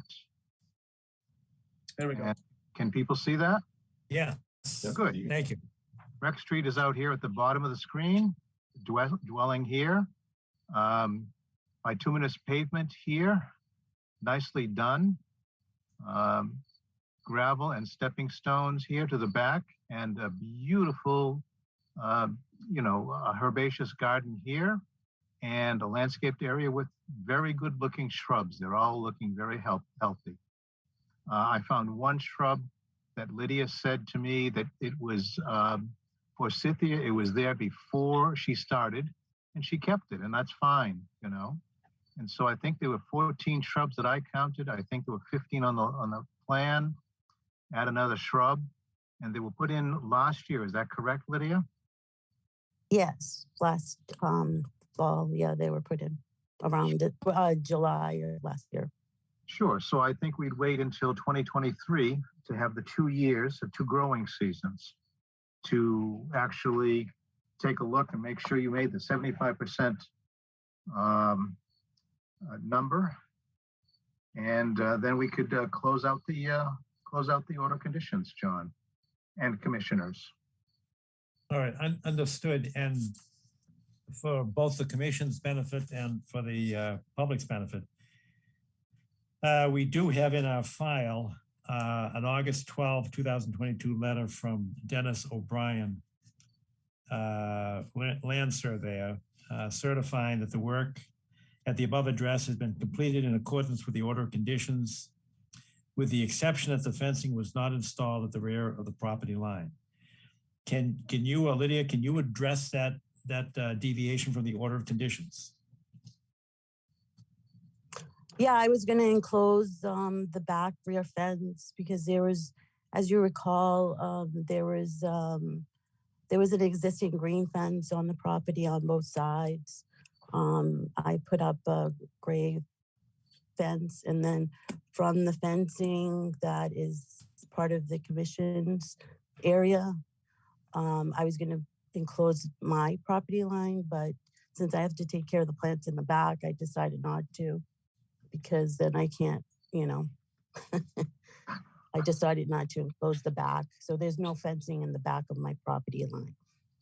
Please note that the back of her property line is a number of feet away from the concrete retaining wall at the Pine Tree Brook. So there's an area of open space in there. Her property line does not extend to the retaining wall, FYI. I know that's an area where the town has an easement along the brook, but does the town also have the deeded ownership of a It strip of appears land? that way since we see iron rods at the corners, John. Okay. That would be my interpretation of the plan. I could be wrong, but I'm not a surveyor, but I would imagine Lydia knows where her property line is too. And that's what she's told us. All right. So then the issue Yeah, for us. if you walk the property, you'll see the stake that was put up by the surveyor where the property line ends and where the easement or the 50-foot begins. Mm-hmm. Right, and that's what you landscaped, is that correct? Yes, she landscaped that area, which is very nice. Right, understood. So I guess there are two issues. One, we have to wait another year for the performance standard, 75% survival after 2 growing seasons. We have to await that anyway. And then the issue for the commission will be, I guess, whether or not that's a material or an insignificant deviation that is not putting up the fence. It's not particularly startling to me. I recall seeing it, and I think there was some discussion when we were on site. We're actually on site a couple of days, I think. Yes. It doesn't strike me as being a significant deviation, but I'll invite comments from other commissioners, as well as, and we need to invite comments from butters and members of the public as well. Any commissioners have a comment or a question? I would just say that it doesn't make sense to have done that planting and then put up a fence, particularly if it's going to block the plantings. I agree with you, Arthur. I agree. Any other commissioners with comments or questions? Are there abutters or members of the public that would like to be heard or ask a question? Hearing none, then I suggested we put this off for, would it be next summer, Steve, or when the second? Next late summer. Late summer? About now, actually. This is late summer. Very late summer. Yep. All right, and Lydia, is there any reason, are you looking for financing that you would need a certificate of compliance prior to that date? Well, I just don't want to resubmit another plan a year from now because I'm not. Oh no, I don't think you have to anything, submit another plan. It's just a question of Steve Okay. Ivers taking a look, or any of the commissioners could go out and take a look, and if you've got a 75% survival rate, then you're good to go. Oh, okay. Assuming that everybody I don't agrees need- that I'm not doing financing. No, that's fine. Okay. All right, good. Then it looks like it makes sense then, and everybody should be relatively happy if we just kick this for a year or almost a year until late summer. Sounds like Lydia is saying she plans to be there a year from now. Perfect. Yes. Right, and we thank you for doing the planting on the town's property. I think it's a wonderful thing. Yes, thank you. So do I. All right, great. Thank you very much, Lydia. I appreciate it. Okay, thank you. Good night. Good night. Thank you. All right, so next on the agenda is Enforcement Order 5 Wagon Wheel Drive. Yes. Okay. Let's see, stop share there, and let me share the screen again. Here we go, share screen. Screen. That was one of the large plans in the package. And can you see that? Yes, we can. Excellent. And I saw that Brad Holmes may be here. Brad? Good evening, Commission. This is Cameron Larson with ECR. We presented the project here tonight. Brad may jump on if he's available, but happy to bring the Commission up to speed whenever you're ready. We're ready.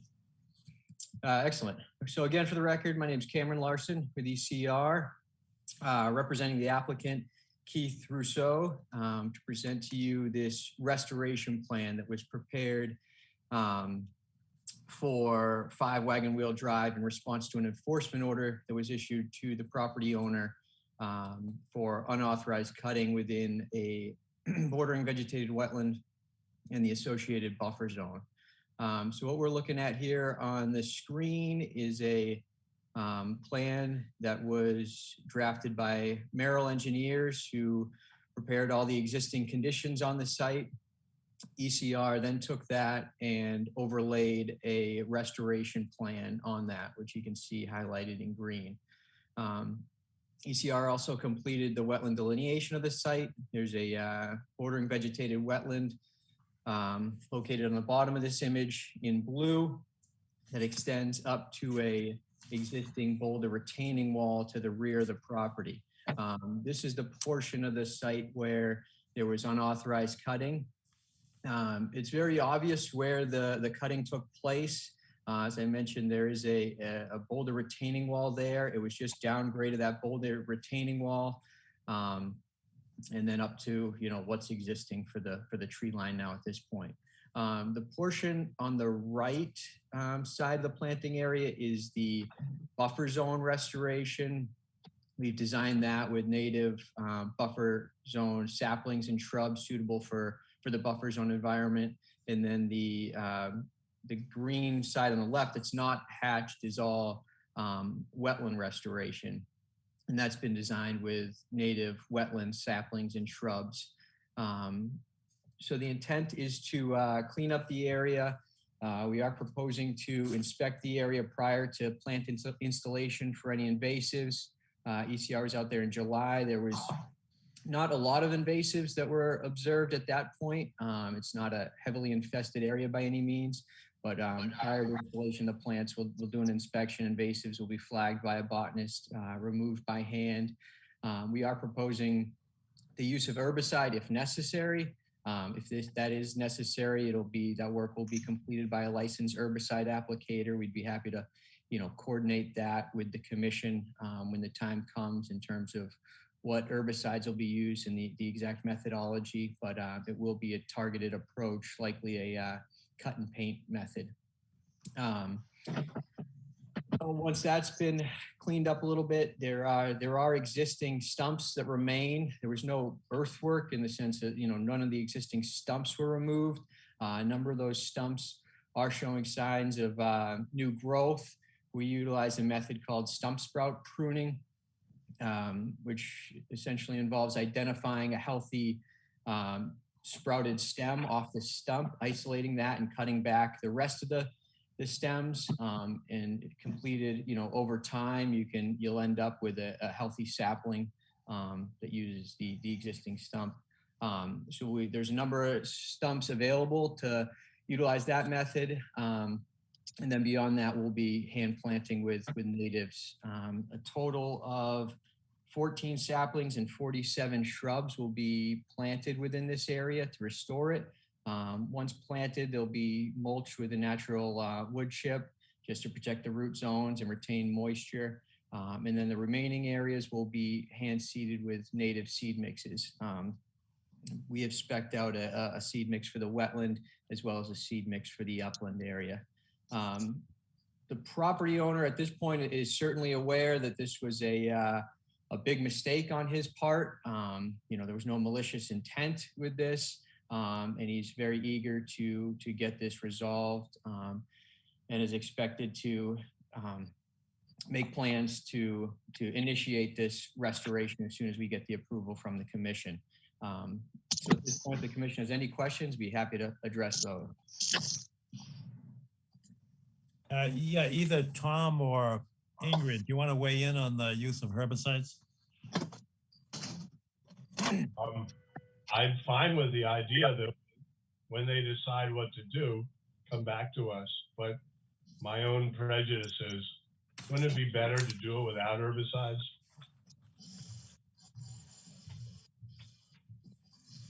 I agree. Cameron, I think that was a question to you. I understood it was no herbicides would be used, and if so, they would come back to us. That's what I interpreted as well. Yep, be happy to address that. So, you know, as I had mentioned, it's not a heavily infested area. Any identified invasives can certainly be removed by hand. And if it is necessary, you know, at the advice of the specialist or herbicide applicator, you know, we'll come back to the commission with more specific plans. Sorry. We're picking up a little side talk. Can everybody make sure they're on mute if they're not speaking? Thanks. Are you satisfied with that response, Tom and Ingrid? Yes, thank you. All right. What about, and I know you said 14 saplings and what I'm looking at here is whether or not we can calculate our performance standard. Has that been calculated? Because we're trying to use circumference at breast height for the trees that were removed. Understanding that sometimes if there's a dead tree that creates a public safety hazard, that would be part of the maintenance component of the regulations. But to the extent that there are unauthorized removal of trees, we try to adhere to their performance standard for replacement. And I don't have the numbers in front of me. And Steve, I don't know if you do or if anybody does. I do not, but I believe that it's on the Merrill plan. I'm looking at the plan right now, and it looks to me as if there are numbers on this plan that tell us the size of the stumps at the ground level, at least, you know? Well, I think we've had this discussion before. When there are unauthorized removal of trees, we don't have any choice but to use ground level. Right, exactly. Which would probably inure to the benefit of the commission because it's going to be, the circumference will be greater at ground level than it would be at breast height. Yes, absolutely. Cameron, do you have a list of the trees and a total number of the diameters by any chance? I do not, but as you mentioned, they are included on Merrill's plan. They identified all the tree stumps that are present from the trees that were cut. Those have been identified. As I mentioned, we'll utilize as many of those as we can for stump start pruning. And then the remainder of the restoration area was designed utilizing DEP's guidance for wetland restoration in regards to spacing.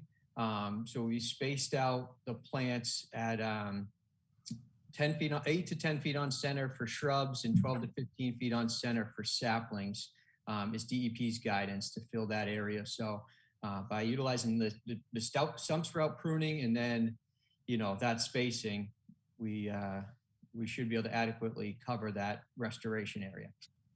Yes, however, it doesn't address the local performance standards, Cameron. Okay, so maybe maybe we can get together offline and come to a agreement on the number and size of the stumps. That's what I'd like to suggest, John, to allow them to actually proceed forward this fall. Sure. No, that makes perfect sense.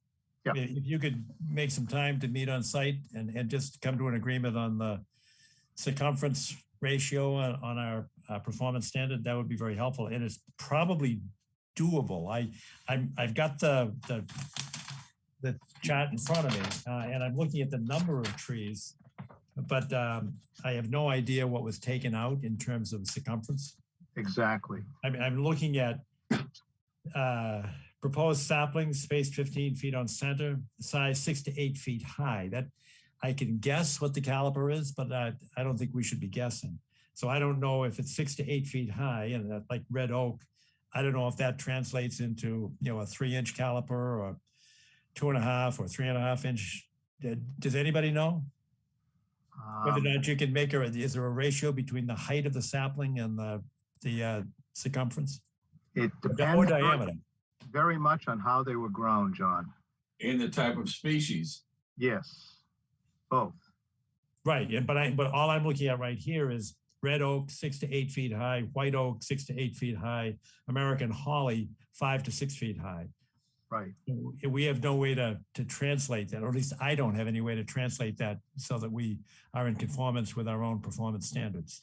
Right, but we also need to say that if we come to a discrepancy with regard to diameter base height of breast height, we should also, let them know about the $500 per tree addition to the town's tree bank. Yeah, I'm sorry, Cameron, did you follow that? We all know what he was saying, but you may not. I understand that the town's bylaw specifies something towards requirements for diameter of trees for the restoration area. So we can certainly work that out with Steve. The Merrill plan does show the size of the trees that were cut, so we know what was cut, and we can certainly work on proposing an adequate size and spacing with Steve on that. In regards to the $500 per tree, if that's beyond the scope or beyond the actual restoration work or in lieu of restoration, I'm not sure what you're referring to. Well, what it refers to is that if the landscape plan itself or the plot of land can't accommodate the number of trees that are required, you can place it elsewhere in the town. And to the extent that you can't just go start digging up town property and planting trees, we have what we call a virtual tree bank. It's not actually a bank, but it's just a fund of trees where either money is paid into a revolving fund, so that it would be at $500 a tree. Let's say you owed 5 trees, but the landscape plan could only put 4 trees on the plot of land. Then 1 tree would have to go into the virtual tree bank, which translates into a $500 contribution to the revolving fund of the Conservation Commission. Okay, sure. I mean, that's an excellent thing that the town does, and we'd certainly be willing to explore that option with Steve. Absolutely. Sure, makes sense. All right. And to the extent that it's on the agenda this evening for it's an enforcement order, so there's nothing really to issue it at this point, because we need to see the plantings done and the the management plan approved. And part of that, of course, would be this resolution of the performance standard for replacement of trees. So that other than having sort of a consensus vote that this is an appropriate plan, this is like the first step in implementing the plan. So to that extent, do commission members have any questions or comments or suggestions as to how best to move forward? Or abutters or members of the public?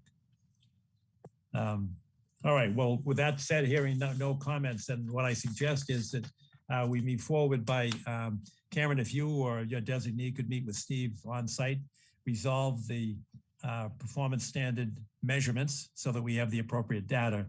And then I think we can move forward with this plan, keeping in mind that any use of herbicides, you'd have to come back to us. Sure, understood. That'd be great. We will we'll be in touch, Steve. Okay, very good, Cameron. All right, we'll look forward to it. All right, perfect. All right, thank you very much, Cameron. All right, thanks. Have a good night, Commission. All right, good night all. Next on the agenda is request for certificate of compliance at 347 Hillside Street. And I don't know if we have anybody on the call tonight. I did see Mr. Greenberg. Is he still on? Don't see him right now, but then I'm only looking at half the folks. Claude, are you there? I don't see him on right now. He said he may have to pop off. There is no Greenberg on, Steve. Okay, thanks. Let me just let the commission know that we were waiting for an approval from the Board of Health for the site. And I did have a piece of paper here that showed it to me. I think it's not in your packets because it just came in this afternoon. So we have a signed Board of Health approval. Here we go. From a certificate of compliance for the complete system from the Board of Health, Laura Del Shai. Delakaya, thank you. Appreciate it. Dated 11/10/21. 21. Interesting. So here it is, a certificate of compliance from the Board of Health. And it's together with the construction permit, which is dated 1/19/2022. Oh, I see. The design as-built plans related dated 11/10/2021. Okay, very good. So this is dated 1/19/22.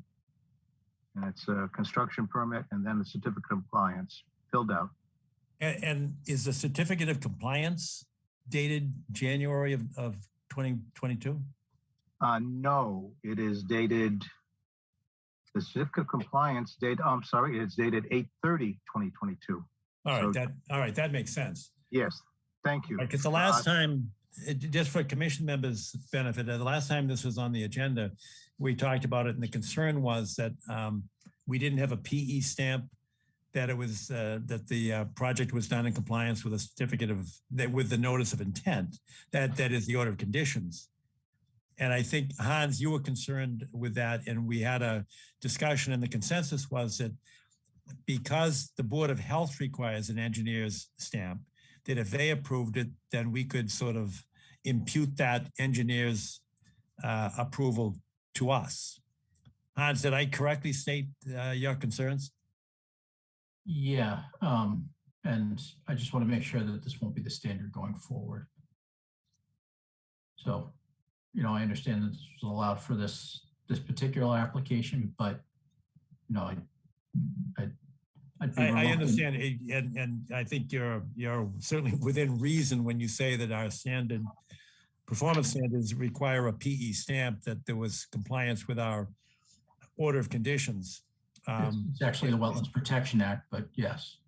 Correct. And then in this case, it was help me out, was it a land surveyor or? It was registered sanitarian. Yeah. Registered sanitarian. All right. And the discussion, I believe at the last time we addressed this, that it could have been in July. I think we agreed conceptually that if the Board of Health issued their certificate of compliance, which was based upon a PE stamp, then we could then in turn rely upon the Board of Health's professional engineer's approval. Yes. All right, that's my memory, and I'm still willing to comply with that. But I want to hear any objections or concerns stated. And Hans, you just stated yours. Yeah, I just want to make it clear that I think it's okay to accept this because it is only a septic replacement. It's not significant grading. There's no structures being changed. It's only a septic system replacement that was worked on. Right. All right. Any other questions or concerns by any commission members? Are there any abutters or members of the public that have Todd, questions? you're muted. I saw you. What's that? Todd's muted. I think he had something. Yeah, I'm here, Steve. No, usually on a septic, a PE designs it, but the only person that can approve it at the end is the land surveyor, does the as-built of the elevations and everything. The PE can't do the as-built.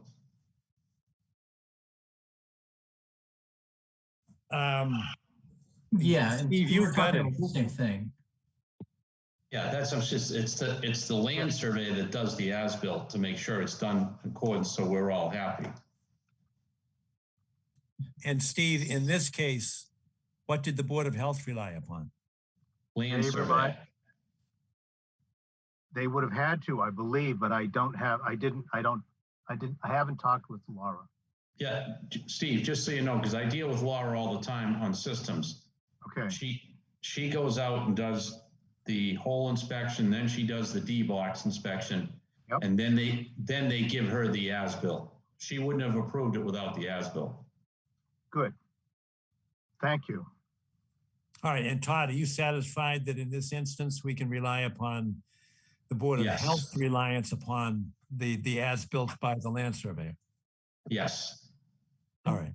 So just for clarification purposes, Yeah. who provides that as-built? The people that design it. And so why wouldn't we be provided the same as-built? Well, the as-built for the Board of Health usually goes to Board of Health only. It doesn't go to anybody else because Title V comes under their jurisdiction. Yeah, but I understand. Okay, yeah, I mean, it's already done at this point, but yeah, just confused. But to your point, Hans, maybe the easiest thing to do is to simply request that the Board of Health give us a copy, so we'll have the same plan in our file that they have in theirs. You do, John. We do have the same. We got the same thing was given to us that she's got. No, there's nothing different. But I'm not sure we have that. We certainly have a design plan. Yeah, we do, John. No. They submitted it a long time ago. No, I'm not talking about that. I'm talking about the as-built. I believe they came to us, John, on the last hearing with the as-built plan. They had it on the screen. That was, again, signed by, at that time, it was signed by the registered sanitarian, Todd. Correct. That was the issue. Right. Yeah, that was the issue. But it sounds like at this time, it's been signed by the land surveyor. Because isn't that what is required by the Board of Health? A land surveyor is the only one that can do an as-built far as elevations. They have to be a registered land surveyor. Yeah, that's right. Well, why don't we then vote contingent upon us receiving a copy of that which the Board of Health received? Or from the homeowner or his representatives, either one. Because they provided it for the town. Town doesn't do their own. But do you understand Hans's concern?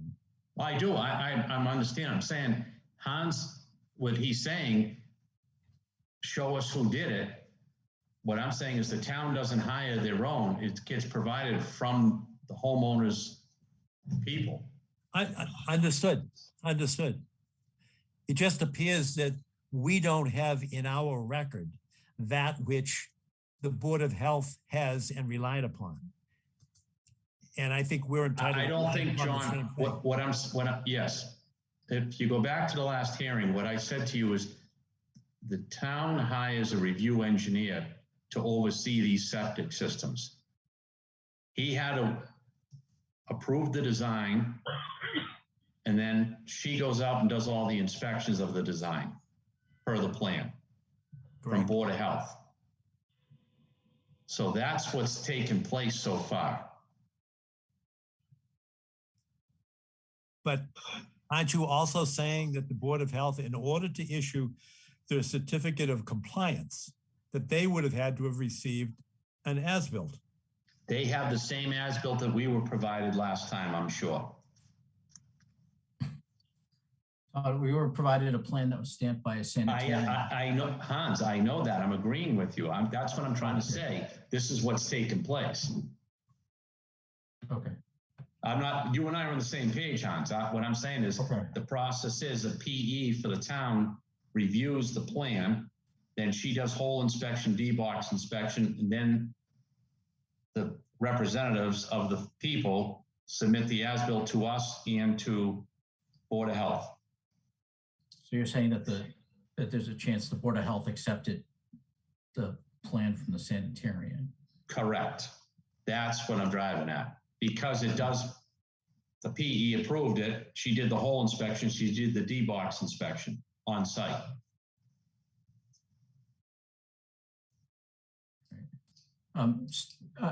If I may, Steve, I would just suggest we confirm that with the Board of Health and just confirm that we've been provided the same documentation that they have. I agree with you, Hans. All right. Same documentation. What is if it's just the RS signature? Well, we need confirmation, Steve, then. At that point, we need confirmation that the registered sanitarian's plan, the as-built plan, was reviewed and accepted by the PE for the town. Right. Well, John, it had to be because they would have never given them a certificate to do the system. They would have never been allowed to build it. Right, but I thought you said that the as-built was reviewed by the PE as well as the design plan. I don't know if Laura gives him the as-built at the end. Only maybe she has it and she does the inspections. He's the guy that has to accept the design and approve the design so you can install it and build it. All right. Well, I don't want to be a nitpicker, but I also don't want to just gloss over this. Yeah, no, I'm agreeing. I'm just telling you what the process is because I deal with it all the time. Steve, why don't, we're going to have a meeting on the 25th, so I don't think the delay is going to be of any particular import. So I will follow up and just, I think we're entitled to rely upon that which is relied upon by the Board of Health. But at the same time, I agree with Hans that we can't just turn a blind eye to the requirements of the Wetlands Protection Act. If it says PE, we've got to get a PE involved somewhere, as opposed to the registered sanitarian.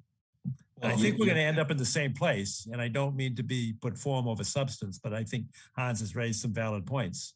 Oh, sure, absolutely. So why don't we put this on the agenda for the 25th? Because it'll just take a quick vote, assuming that you can confirm with Laura and the Board of Health that there has been some review by a professional engineer. Yes.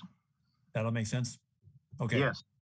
All right, good. So we'll just move this to the agenda on the 25th. Okay.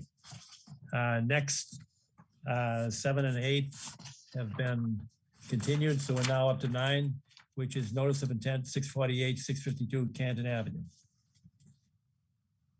Phil, are you here patiently? Fantastic, patiently. Yes, Mr. Chairman. Good evening. Phil Cordero from Allen and Major. How are you? Good, good. You've earned your place in heaven. And so is everybody involved in this case. This is purgatory, right? We still all have to go through it together. So happy to be back in front of the commission tonight. It's been a minute since we've been with you. We had a couple of continuances there in the middle due to scheduling conflict on our part in August. And then the July was to give the commission some time to react to our last session. So just as a quick overarching summary, I think where we left off is we had a good, robust discussion on the application. There were some questions that were raised on some of the design materials. One of the questions that I think you, Mr. Chairman, sort of summarized nicely for the benefit of the commission is we're looking for some input and some narrative on the where does the water go, which is some of the questions that was raised in the previous hearing. So in the time between our last hearing and this, we submitted a summary letter to sort of outline, how we saw precipitation on the site and how our systems work out on the property in terms of their ability to control runoff and rainfall, and then where does that water ultimately go. So that is in the commission's file. I'm happy to talk about it here this evening if you would like. But I think the bigger issue maybe we can talk about a little sooner rather than later is I know the commission wanted to entertain professional peer review services. So we were anxiously awaiting for that process to be completed through the town to engage a consultant. I don't know that we reached conclusion on there. So I wondered if we couldn't get a status update from the commission side to talk through as to the consultant, where the contract process is, where the engagement is, to the extent we can use all of our time together efficiently. Not that I don't enjoy being with you, but when we're here together, we'll do it efficiently. No, that's a fair point, and I'll have to follow my sword for a lot of the delay. But at our last meeting, we did approve, or maybe it was the last time we were together, which might have been July, we did approve the proposal by GZA to retain them. It did go to town council. Well, before it went to town council, it went to the select board. Arthur, you can probably weigh in on this, but I believe the select board approved the contract because we're not in a position to commit the town to any kind of financial obligation, but the select board is. They did approve the contract with GZA. It then went to town council. And Arthur, you may be able to help, and I'm not throwing you under the bus, Arthur, but do you know where it is? Because I lost it after it went to town council. I've been following it, and it is in final review at the present time. There's some minor adjustments. Okay. Between our contracts office, the town's contracts office, and GZA. All right. So that it is. And I have a tracer on that with the interim town administrator who is pursuing it. So as soon as I have that finalized, the information, I'll get it to everybody. All right, that I can't imagine it'll take long because it's the same consultant that we're using. And again, Right. I do object to the term peer review because it's become maybe a detailed issue, but it's still an issue for me because of the scope of services. We need to be able to inquire of any relevant question related to hydrology and not simply have a consultant review your experts in your own work. But putting Hey, John, that just to let you know that I had a briefing, the new town administrator was briefed on all of this today as well. All right, perfect. Oh, that's helpful. So I don't think we're too far back in the process, Phil. And I can't imagine that there would be any issues because it's GCA and they've already signed a contract on the Blue Hill Avenue project. And to my knowledge, the verbiage is the same, or it's awfully close. So I don't anticipate it, but the bottom line is that they have not yet begun work because it's not yet been executed. Okay. Let me have you submitted funds on this one? No, because we never got final declaration that you had engaged GZA, that you had approved their contract. So we haven't submitted funds on it in absence of knowing what the final dollar values were and so forth. All right. So they were the lowest responsible bidder. I think they were significantly cheaper than the other responsible bidder. It's not a matter of the number per se. We just didn't get final notice that that's who the commission elected to pursue. I know at our previous meeting you were leaning towards GZA, but because you had to go through the contract process, we didn't want to presume and pre-fund an account that wasn't ready for us. And that makes perfect sense, Phil. I appreciate that. So we're ready to go. So if GZA is that and the contract is what was provided, then we'll get that funded ASAP with the interest of getting them going. So there's nothing else holding them back. Given the timing that occurs between commissions meetings, we obviously want GZA to review it. They're going to answer any questions that you as the commissioners have for them, which we certainly understand that. We'll make ourselves available to them as well conversationally if they have questions of us in the application. We'd love the opportunity to be able to speak with them in between, just to make sure that if they have any questions, they don't sort of linger meeting to meeting. If we can address something in between meetings, we'd love to be able to do that if the commission's okay with that. Well, as a general proposition under the statute, the consulting statute, they're our consultant and should be responding to our questions. So from a conceptual point of view, I don't want the experts to go off on their own and start, asking each other questions. I'd rather have the questions be framed by us since they are responding to our inquiry and assisting us in understanding what the issues are. I don't mind a full public discussion, but I think the full public discussion should be done at a public meeting and the questions framed at a public meeting, particularly those coming from commission members. Understood. All right, so it's my view that may slow us down, but I think it would be very helpful if you could address some of the questions tonight that we posited at our last meeting. And the primary one, where's the water go? Sure. So yeah, absolutely. And the commission should have a memo in front of them that we had provided back at the beginning of August. Hopefully everyone has that. And the memo was really written taking some information that we had actually talked about during our initial presentation on the application way back in May, which was we wanted to take the full, I guess, precipitation cycle in mind in terms of water falls from the sky and where does it go today versus where does it go tomorrow. And we did it in conjunction with some of the information that we were provided through the peer review or the consultant review process through the Zoning Board of Appeals, who was asked to answer sort of the same question, and that was Tetra Tech. So we made sure to include their information so it was absolutely properly referenced. You know, in short summary, just because I know it's late in the evening, we can get into as much detail as the commission wants to. But, you know, where any of this starts in terms of analysis of the waters, we have to understand what is the value of water we're talking about? What are the precipitation rates that we need to use in evaluating that? And the Mass DEP has certain regulations on that. They have technical paper 40, which prescribes certain rainfall values for 210, 25, 100-year storm during a 24-hour event. And that is the standard by which engineering stormwater is designed and calculated. It is changing. There are new regulations coming, but until there are new regulations in place, TP40 is what reigns inside the Mass DEP analysis world. And we don't understand Milton to have a wetland regulation that changes those values. So as the baseline condition, we start with TP40.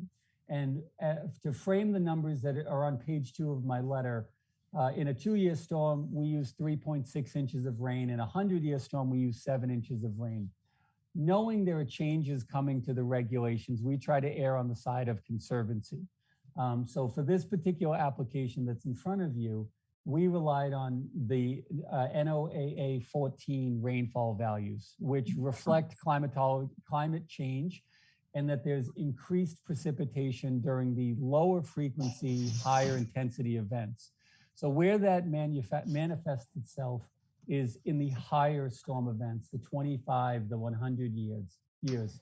So by reference, the 2-year event is 3.4 inches, but the 100-year is 8.36 inches. So 1.25 inches higher than the baseline number that we should be using or are allowed to use under the regulations, but we're not using in this case. We're very sensitive to what we're dealing with on site.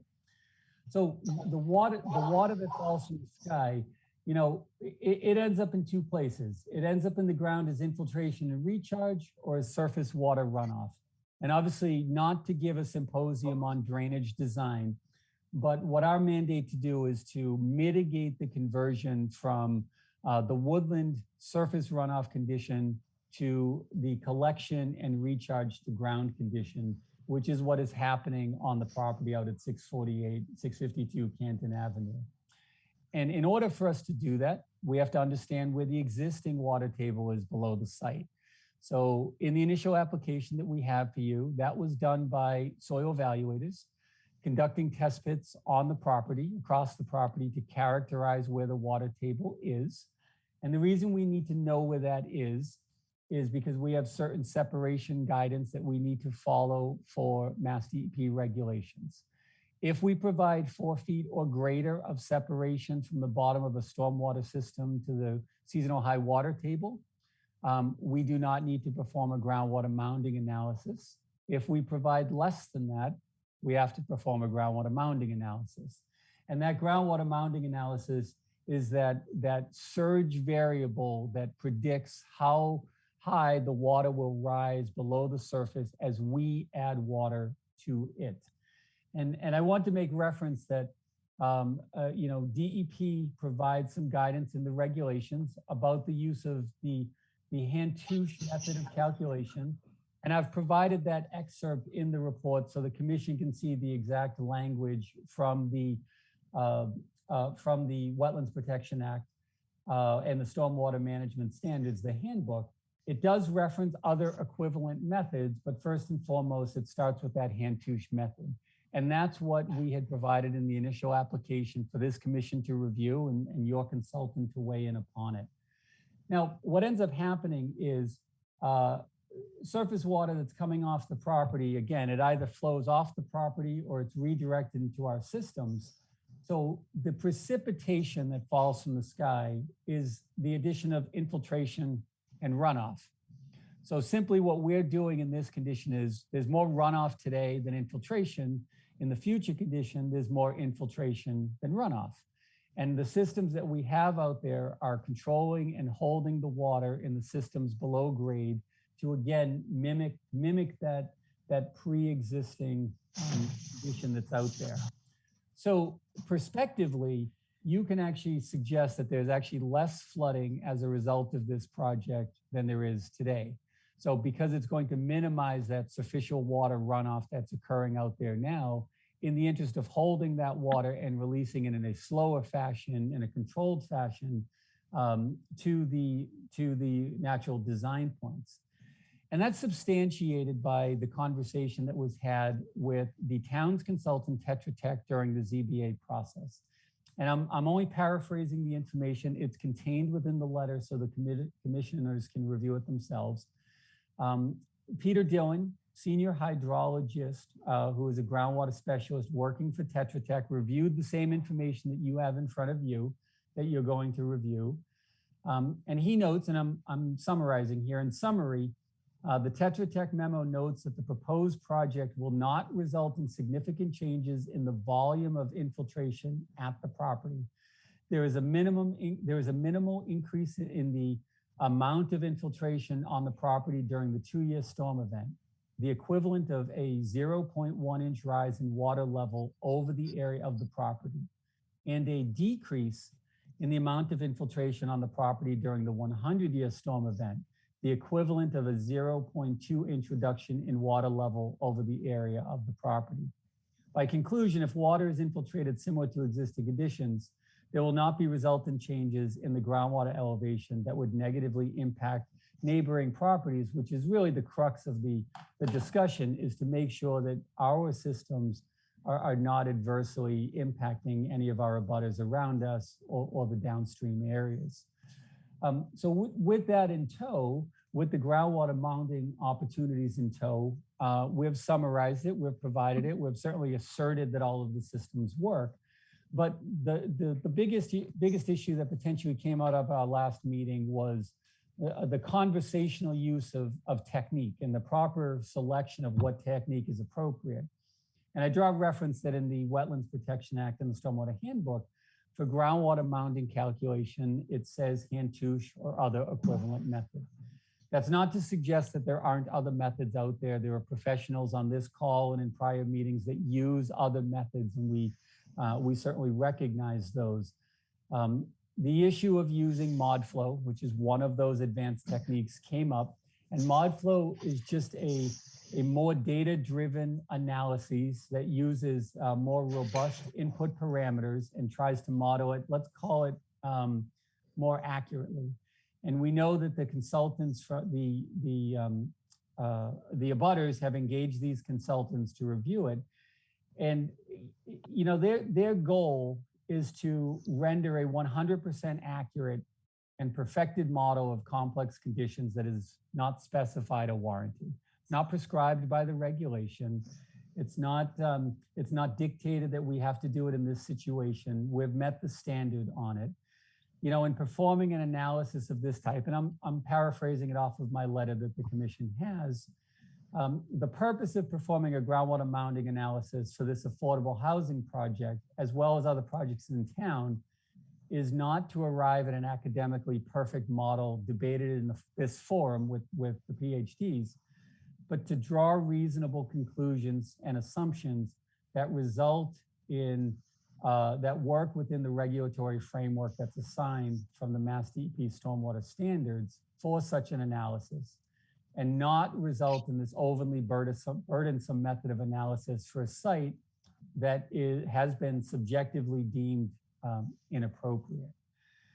So I know I've put a lot out there for the commission, and again, I'm trying to be brief to be respectful of everybody's time, but the issue of creation of water doesn't exist. We're simply taking it from one place to the other. We're holding it in that secondary place, which is the infiltration. And we're actually going to improve upon the natural condition that's out there in the manner in which we've presented it. The use of the calculations that we've done to support that is absolutely supported by the Stormwater Handbook. We'd ask your consultant, if you ask them that same question, we expect them to weigh in on it as well with an opinion. But to subjectively sort of suggest that the project may be worsening conditions or worsening conditions because we didn't overanalyze the site, is a flawed premise. And we urge the commission to, understand that position and seek the advice of your consultant to weigh in on it similarly. We expect GZA, they're professionals in this environment as well, and they do this in their private work, but also in their consulting work for municipalities in peer review capacities. We'd want to have them weigh in on it as well. So I'll take a deep breath there. I know there was a lot to unpack, and we can take a deep dive on any particular aspect of it, of course, to any of the members of the commission. If you have any questions on it. I just want to go back to your premise because and you were reciting that which was contained in your letter. Mm-hmm. Am I correct that you're comparing the current conditions with the proposed project conditions? Yes. And suggesting that there's actually a decrease in runoff? Yes. Okay. And am I correct that the reason is that you're comparing two different things? One is the recharge and infiltration aspect of precipitation, coming down to earth. Some of it's going to be recharged and infiltrate through the earth. And then the other component of the water is going to run off. It's surface water. Yes. So you got two pots of water here. One is going to get recharged and infiltrate the ground. The other is going to run off on the surface. And currently, it sounds like there is less infiltration and more runoff. With the project, and I'm going to footnote with the project, meaning that there's somewhere around, an average of 6 feet of fill, somewhere between 3 and 9 feet of fill across the several acres, that there's more ground to recharge and infiltrate. So more of the water is going to go into this extra fill and less of it is going to be running off as surface water. Is that what you're saying? So generally, but I'll course correct a couple of statements in there just so we're comparing apples to apples. When you take a site that is predominantly vegetated like this, so you have surface area, rain falls from the sky, lands on the ground. That ground is either pavement or vegetation. So in the case of the vegetation, it wants to filter its way through the vegetation, be absorbed by the plant roots, and then either continue down through the infiltration cycle into the water table, or the plants will actually use them. So I think your statement suggested that there was less opportunity for runoff in the existing condition. That's not entirely true, okay? So in the proposed condition, we're converting some of that surface to pavement. The water that falls on the pavement then gets collected.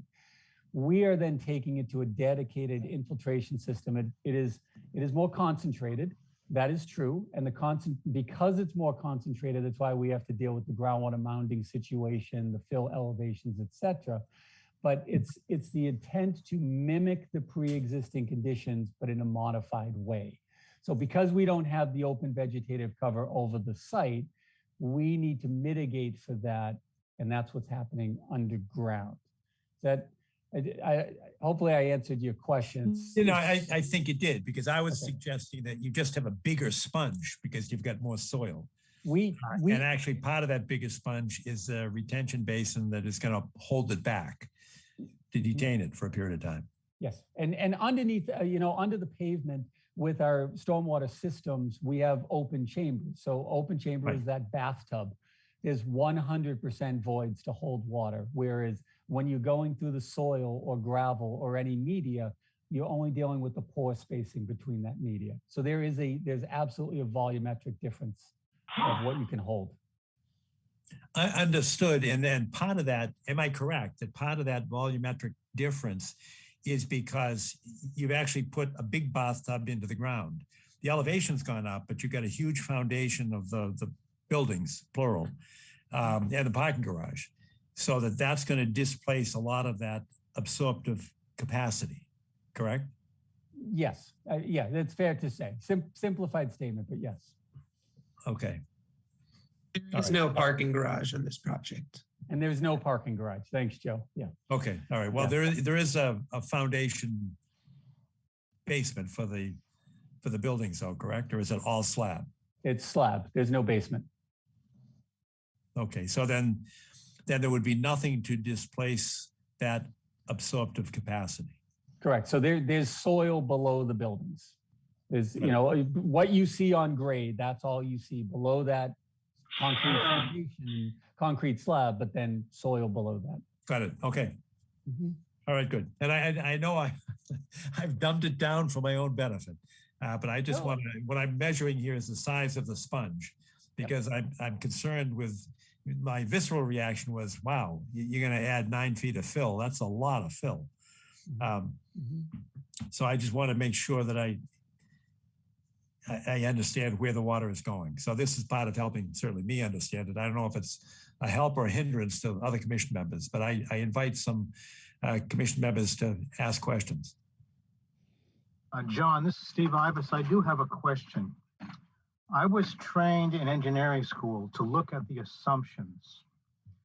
The big assumption here is that the proper soil, all 3,600 trailer loads or whatever it is going to be the right soil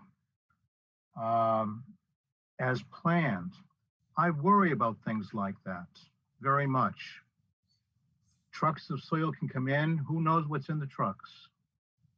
Okay, even with bills of lading. So that's what I worry about, frankly, whether the soil coming onto the site is going to be the proper soil. How do you ensure that happens, Phil? Perfectly valid. You know, obviously the first pass on it, Steve, is exactly what you said. We have to obtain it from a reputable source.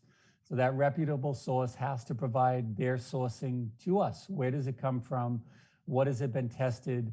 Is it clean material? We certainly don't want any environmental issues. So we do have to rely upon the documentation first and foremost. So the bill of lading, the source material that comes into the site.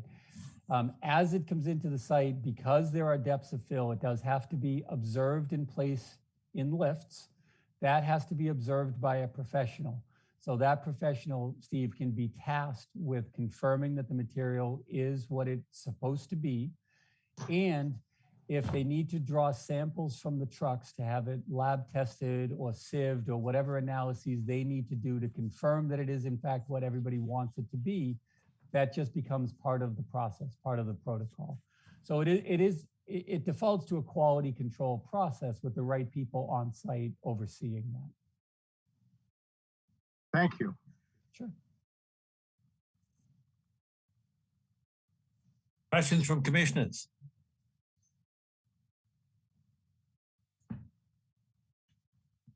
Todd, what's your take on the,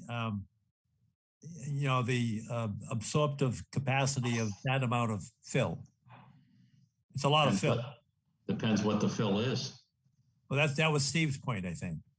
Yeah, I mean, it comes down to if it's not going to absorb anything, it's not doing anything for it.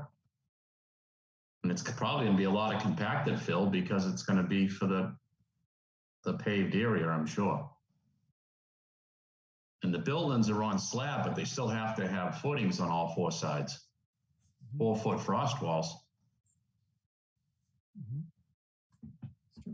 Now, the fill below the system, we didn't really, it's granular fill. So it's material that comes in that has pore spacing that water wants to move through and rejoin the water table. That's the goal of it.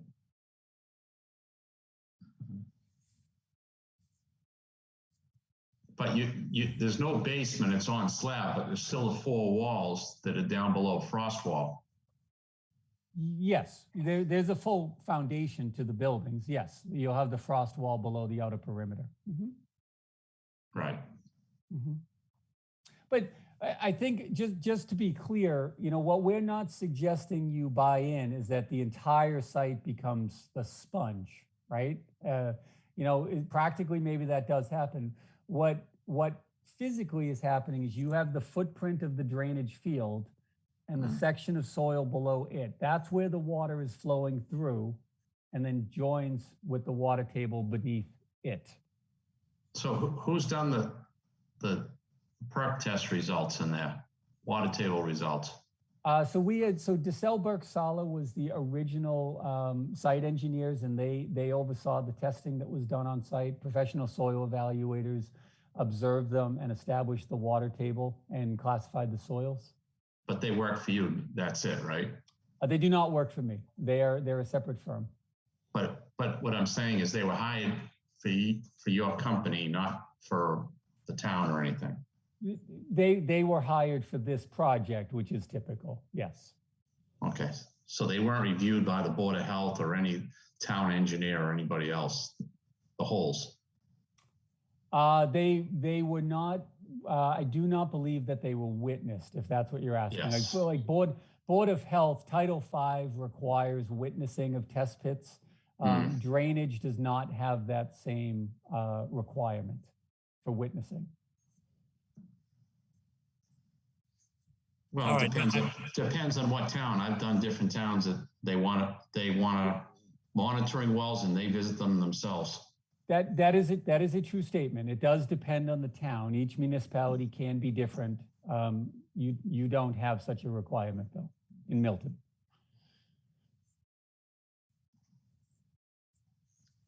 Well, we could make that a condition.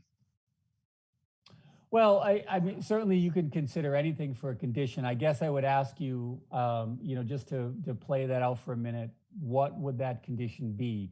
Meaning the soil has already been tested. It's already been provided for record by soil evaluators and engineers.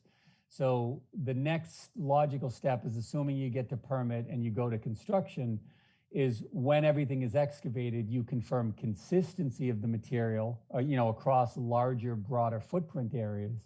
But that's part of the process, to make sure that there are no surprise conditions that the test pits didn't initially characterize. So I don't know what the condition could potentially be, but certainly you have the opportunity to think it out. All right, understood. Is there, I mean, I've heard people talk about the water level in the area. And I'm not asking you to speak for the loyal opposition here, but there's some suggestion among neighbors, and I'm not talking about the organized opposition to the project. I'm just talking about people that live in the area saying, yeah, I got water in my basement, so the water level is high. Do you acknowledge that there is some dispute, or at least concern, with the calculations of the water table? Because I know there are different levels at different parts of the project, and is that an area that gives you any concern? So I don't acknowledge a dispute. And just what I mean by that is, again, the records are pretty clear on the water elevation for the site. The test pits confirm what the water table is. I'm not disputing that Milton is not a wet town. It is. The neighbors are wet. The site is wet. The water table is about 2 feet down. It's very dense material that the water wants to move through. So you have all of the makings of a very wet community. But I don't believe at this stage, sir, that the actual water table is in dispute. I know there was some discussion about fluctuations in the water table, but the way the seasonal high water table is established, it's by the redoxymorphic features in the soil, the visible markings that indicate the highest attainable level of the water within the soil, taking into account those fluctuations. That's what the design is based on, which, because of those levels, that's why the site is rising up to maintain the separation below our system, and everything goes above it. All right, understood. Commission members, questions, concerns? We haven't had our consultant on board yet to weigh in, and that mounding is an issue for me, and I just want to make sure that we dot the i's and cross the t's. And I think we may have to await some advice from GZA when the i's are dotted and t's are crossed on the contract. But in the interim, just in response to Phil's presentation this evening, are there questions from commission members?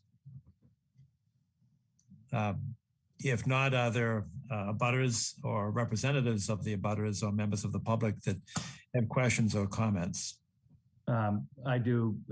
Thank you, Mr. Chair. Ned Corcoran, representing the abutters to the property at 642 and 658 Canton Avenue. I'm joined by two experts, Scott Horsley and Mike Mobile, both of whom I think you've heard from previously. I just want to point out a couple of things that I think are significant.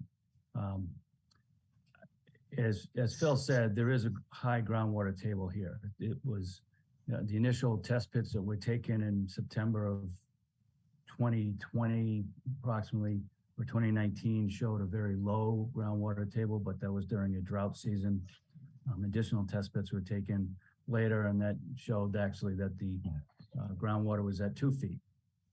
And so there have been several iterations of attempts to design stormwater systems that went from infiltration to other things. And the change came to the development of this, what I call an earthen plinth, a 5-acre plateau that is 5 to 9 feet above the existing grade of the property.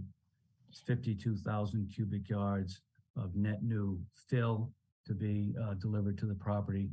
We did very simple calculations based on elevation notations and plans that were provided during the Board of Appeals hearing. And 4 acres of that 5-acre plateau is essentially impervious. It's rooftops, 10 or 11 buildings. It's pavement for parking, for drive aisles, et cetera. And there is a significant underground infiltration system that's proposed that we think will really channel the water into some very localized locations and will cause changes in the groundwater itself. And rising in the groundwater will have impact to abutting properties and to the wetlands. This property, as you know, sits right on 648 Canton Avenue, sits right at the 25-foot no disturb line for the intermittent stream that flows next door. So that is significant. Stormwater Standard 3 speaks specifically to low impact development techniques. In my wildest imagination, I can't imagine that 52,000 cubic yards of net new fill spread over a 5-acre area that, if spread on top of the Milton High School football field, would be a cube about 31 feet high. I can't imagine that in any way could be considered low impact development. It is high impact development. The developer has not followed the stormwater standards in this case, and instead has made up this massive new thing. The developer did do a mod flow analysis during the hearing with the Board of Appeals, but they've chosen to ignore it because there were issues and concerns that came directly from it. And they pursued another approach as they got to the very end of the Board of Appeals process. It simply ran out the clock on the issue of groundwater mounding and the impacts of groundwater, the impacts that this project would have relative to groundwater and the wetlands nearby. The Board of Appeals in its decision expressed significant concern. I think the major concern was that if they denied the project, then the Housing Appeals Committee would simply reverse without conditions. And so after a very torturous several nights of deliberation, they agreed to issue a permit, but with significant conditions. Including in those is a robust process to be followed through the wetland, through this body associated with the state wetland regulations. And so I think that the board really needs to focus with its consultant on this issue of A, low impact development, and B, groundwater mounting, including a robust mod flow analysis. It's the only way we're really going to get at what is likely to happen with the volume of fill, with the volume of recharge that is being concentrated into very limited areas. I think it's significant and important that the commission go in that direction with its consultant. I would pause there. I'll ask Scott Horsley and Mike Mobile if they have any additional comments that they'd like to deliver tonight, and they are available to be helpful, obviously, to provide further information as this hearing progresses. They start, and I invite comments from them, but let me ask you a question. When you said that before the ZBA, the applicant did do a mod flow analysis, but they had some concerns with it, and eventually it was ignored. I think I'm paraphrasing what you said. And my question is, if I've accurately paraphrased it, my question is, did their mod flow analysis comport with your mod flow analysis? We did not do a mod flow analysis. Dr. Robert Rosine performed a mod flow analysis for the developer. It was submitted to the Board of Appeals in January, late December. It was reviewed January, February. The hearing closed in March. We expressed significant concerns with it. Dr. Horsley and Dr. Mobile both had major concerns. They expressed those concerns during the hearing. And I think the developer chose to abandon its consideration of the mod flow analysis that was done by Dr. Rosine, and they turned to the hand touche method at the last minute. And that's the material that you see that's been provided. We don't know what they've done or what their plans are relative to the mod flow analysis that was done earlier this year. But we think it's important that a robust mod flow analysis be done and with the proper parameters understood as to what the inputs are. And we think that all parties should share in access to the test parameters so that we have collectively have confidence that the inputs are proper and that the outputs are proper. The developer and its team refused to share any of the model inputs. They refused to share the model itself. And then they abandoned it. So given all of that, we think that there are significant concerns here about impacts of stormwater to groundwater, given what's being proposed here. We need to this commission should be really taking a much harder look at the appropriate means by which you evaluate, you assemble data and evaluate data and test it relative to potential impacts. All right, now, again, the question, and Phil, I'll give you an opportunity to respond. But from your perspective, Ned, I understand the dispute on the mod flow analysis was that they didn't want to give you the data that went into whatever the formula is. But just give me the results, because the results apparently were submitted to the ZBA. And if you compare the results from their mod flow analysis with the results from the hand touche analysis, and when I say results, I assume we're talking about whatever the design of the drainage system is,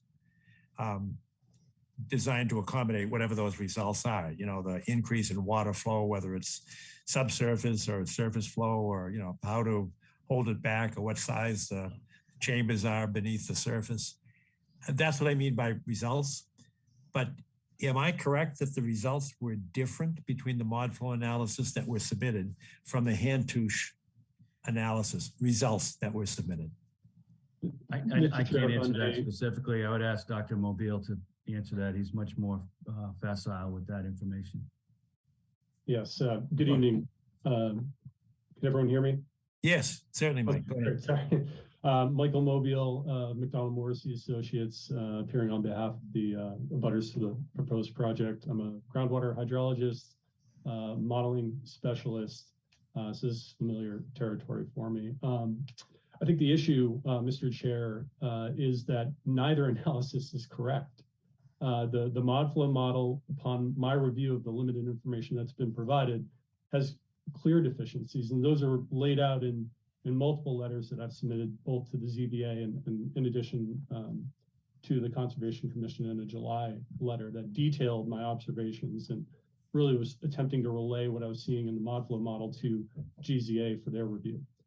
So what I'm seeing in that review are a variety of things that would likely bias what the ModFlow model is predicting in terms of groundwater mounding low, so that it would be underestimating the degree of mounding created by this proposed project, and in particular, in consequential areas. So the model's been designed, based on what I can tell, to prevent the water table position from fluctuating at its perimeter. And the perimeter is placed in the vicinity of some key wetland areas. So if you can't allow the model to change in those areas, you're not going to calculate a change. So that's the ModFlow model is quite honestly a wreck. And comparing it to the Hantouche analysis that Mr. Corderas referred to that he performed, there are a variety of issues there as well that I've detailed in my letters. Again, biasing the results well below where they should be if those issues were corrected. So we don't have a valid analysis or even a reasonably representative analysis from the applicant at this point. And Mr. Corderas referred to work that was done by Tetra Tech as sort of a final review at the ZBA stage. I have many issues with what was done there, but I will just say that the easiest thing to see is that they only looked at one system that is one of the smaller systems. They did not look at the most significant, the largest system on site that is toward the southern end of the property, near property lines, near a wetland. So there's been no assessment of the possibility of effects to wetlands that's adequate or approaching adequate, nor is there anything that's even remotely reliable. So just issues all over the place, and we don't have a reasonable estimate to work with, whether it's with respect to potential effects to the system operations themselves or off-site effects. So we're left with nothing reliable. Okay, I understand that. I'm just trying to simplify it for myself. So I'm just trying to do a chart here in my notes, because in the way I've set it up, I've got the ModFlow as a model, and I've broken it down into analysis and data. And I understand there's a dispute, they wouldn't give you the data. I get it. But I had asked Ned about what are the results, and I think you just answered the question. Under the ModFlow analysis, the results were it's going to be low mounding. I know you disagree with it, but that was the result. Am I correct so far? Yeah, I'll add a little bit of detail to that. Okay, well, let me finish the question then before you give me the detail, because I now go to the Hantouche approach, and I've got analysis and data, and I'm not sure what the result is. I know you said they were both unreliable, but as I understand it from what I've heard so far, the ModFlow analysis suggested low mounding. And I know you said that's not accurate, but that was the result of it. But that was abandoned. What was the result of the Hantouche analysis? Was that also low mounding? I think you could put it in that same category, yes. Okay. But they abandoned one approach in favor of the Hantouche methodology, but they still came out with low mounding. Again, is that fair? Well, abandonment, I'm not clear on whether or not the ModFlow model has been entirely abandoned here, but yes, both produce a similar result as you're characterizing it. Okay, and I know I've probably wildly oversimplificated it, but it helps me. Mr. Chairman, can I jump in for just 1 minute? Because you can, because I've been kind of speaking out of both sides of my mouth, and I didn't mean to put you into a position that you were not taking. It's no problem at all, because I think simplification is key here. So I just want to course correct a couple of statements, which is we did do a ModFlow analysis, part of the Zoning Board of Appeals case. It was clear and apparent that the fight on groundwater mounding was not going away anytime soon. So we engaged Dr. Robert Rosine to put that together. I want to take the term abandonment off the table because it gives the indication that we stopped using the data because it was less favorable to us. The reason we stopped using it is because it became a battleground. And I think the commission can start to see it here a little bit this evening, that we start to devolve into a fight about appropriateness and data and bounding analyses and et cetera, in terms that I'm not even going to repeat so I don't misstate them either. But it became less about the results and more about how do we put all of this into the same soup. And that became a battleground between the doctors on this call and our doctor. And quite simply, it was distracting to the case at hand. It was confusing to the members of the zoning board, just as I suggest it might be confusing to the members here of the commission. And we will suggest to the commission the same way we did with the Zoning Board of Appeals, which is you have the right to engage a consultant that you have already engaged, and we urge you to ask them their opinion. The reason we are sharing Tetra Tech with you is because we have been down this road already, and we had to engage Tetra Tech as an arbiter of information for the benefit of the town. So we're not using them as a shield. We're not saying their data is better or worse than ours, or better or worse than Dr. Mobile or Dr. Horsley, but it was the town's consultant that rendered an opinion on behalf of the town. And in their opinion, and I'm paraphrasing this to the overarching record, they felt that the use of the mod flow analysis was inappropriate. That it could be simplified the way you suggested, Mr. Chairman, and we could provide data in the manner in which we did and go forward with it. Both analyses resulted in the groundwater mounding that it works within the site. It is retained below the level of the systems, and it is certainly appropriate. We just stopped using it because it became distracting to the matters at hand, and we went back to the hand-touche, which is how we started our conversation here with this commission, because we knew how distracting it could be. And again, we would urge you to have your consultant render an opinion to the same for your benefit. And then lastly, I'll add in, the mod flow report is available. We can provide it. It's in the ZBA case if you would like. The data is there. It is reproducible. I want to stop laying claim to our resistance to providing information. That's not it. What we're not sharing is we're not providing the actual electronic files. The data is reproducible based on the reports that were submitted. The consultants on this call could use it as they see appropriate and do whatever they want with it. We're just asking the commission to cut through that, use your consultant, ask the consultant that you've engaged a similar question, and once we have that opinion, we'll work through it. I'm sorry to be so repetitive. I know I've stood on this soapbox before, but given that we only have the luxury of meeting once a month, repeating ourselves over and over again, I don't think does any of us any good. The testimony that we've already heard thus far from Attorney Corcoran and Dr. Mobile, and I suspect we're about to hear from Dr. Horsley, is the same. Nothing has changed. We've not changed the site design. We've not changed our approach to it. I want to be respectful of the commission's time, and let's sort of cut to the quick, if you will. Let's get the other opinion in there. The data is there. I just urge you to use your tool, which is your consultant. Okay. All right, that's a fair statement. And I will hear from Scott, but I'd like to go back to Mike for a second because I cut you off because you're talking about the fluctuations at the boundary really with the wetlands, or on it will be the south side, I guess, closest to the wetlands. And I know you were going to get into some details, and I didn't mean to ignore that.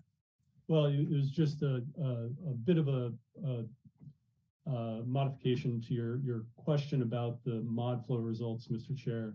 So I mentioned what happens at the perimeter of the model due to the design of their own model, but the question about low mounding, is it showing low mounding That's not true throughout the model domain. Below the systems themselves, there is mounding predicted, groundwater mounding that would rise above the bottoms of the systems. And in Mr. Cordero's letter, he details what that mounding analysis needs to show per the Mass Stormwater Handbook. There are really two primary things. One is that the groundwater mounding will not prevent the systems from draining within 72 hours. And the way groundwater mounding prevents systems from draining is by reaching the bottom of the system. So their mod flow analysis is showing that condition developing. And they've been silent on that fact. Number two is that the mounding analysis needs to show that the groundwater mound will not create a breakout condition where the hydraulic level rises above the level in an adjacent bordering wetland area. And again, the way their model is designed, it can't make that prediction because the model result is locked at that location. So again, the purpose for getting into that is low mounding doesn't necessarily apply as a description of their results in certain areas. And number two, again, it gets to the reliability factor. Their model can't even achieve what it needs to achieve. It can't answer the questions that need to be answered. So it's an unreliable analysis throughout. And I do want to add a little to the point that Mr. Cordero is attempting to make, that we're trying to, we're after a perfect, 100% perfect model. That's not the case. What we're after is a reliable analysis, simply put. We just want an analysis that is shown to be based on reasonable assumptions and reflects a realistic post-development condition, and we don't have that. And I will say, I agree with him that the town's consultant is going to provide a service here by reviewing in an independent position. I don't think that will go quite as well as he thinks it will. All right, thanks. Scott Hosley, I know you're there somewhere. I can't find you. Yes, Mr. Chair, I am here. And if I may, I just have a few slides that will help summarize what I want to say. And I'm going to go to simple again and try to explain this in very simple terms why we have a concern here. So if I may share my screen, and hopefully you see the slide that says hydrologic setting. Yes. Wonderful. Okay, so I'm just going to quickly walk through these slides. I'll be no more than about 6 minutes. So for starters, and I think you know this, but it's worth seeing, the project site, which is highlighted here in terms of property boundary, as you know, is almost surrounded by wetlands and in quite close proximity. This is a headwater stream. There's a significant vegetated wetland at its headwaters. So and then you can see it's in very close proximity. Again, I think you know this narratively, but I think it's worth seeing why you might think there could be some hydrologic impacts to these wetlands. So here's the standard, one of the standards. As Dr. Mobile was just saying, there's really two purposes. One is to make sure the physical stormwater systems function. The other one is the one that I want to focus on. That is a requirement to show that you're not impacting the wetlands, which of course is one of your primary targets here with this commission. So here's the language from the stormwater manual. You must evaluate where the recharge is directed, and it must be evaluated to determine if the proposed recharge will alter a wetland area by causing changes to the hydrologic regime. Those are the words right in the regs, in the manual. So what is hydrologic regime? Mr. Cordero has talked about the 10-year storm, the 25-year storm, and the 100-year storm. What about annual rates of recharge? What about seasonal changes in recharge, and by the way, recharge equals groundwater discharge to those wetlands. And I have a slide on in a second.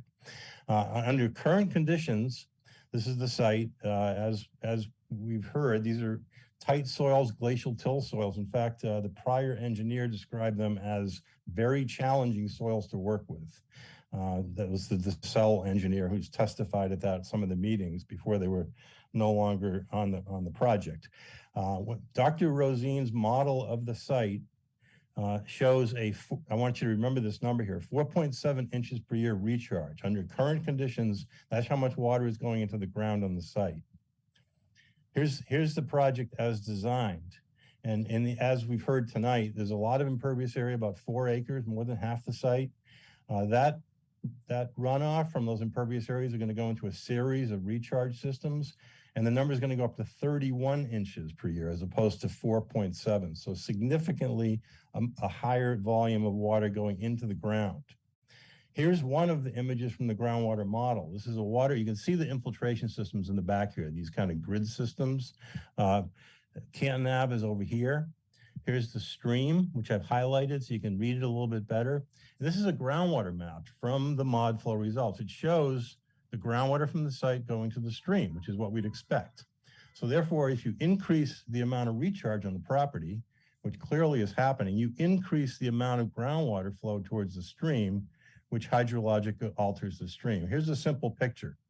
So the amount of flow in a stream, base flow, is directly related to the amount of recharge. Currently, that's 4.7 inches. It's going to go to 31. I believe based upon that, there's going to be a higher water table and there's going to be greater groundwater discharge to the stream. That has not been evaluated. And as Dr. Mobile just said, the way that the mod flow model is set up, it doesn't allow for changes down here because they applied something called the constant head boundary, which is what it sounds like. The head or the elevation is constant. It can't change. That's one of the problems with the model. So here's the 4.7 inches. Why is it so low? Because there's all these trees on the site that are evapotranspiring a significant amount of water. Here's the picture again, post-development, where that rate goes up to 31 inches per year.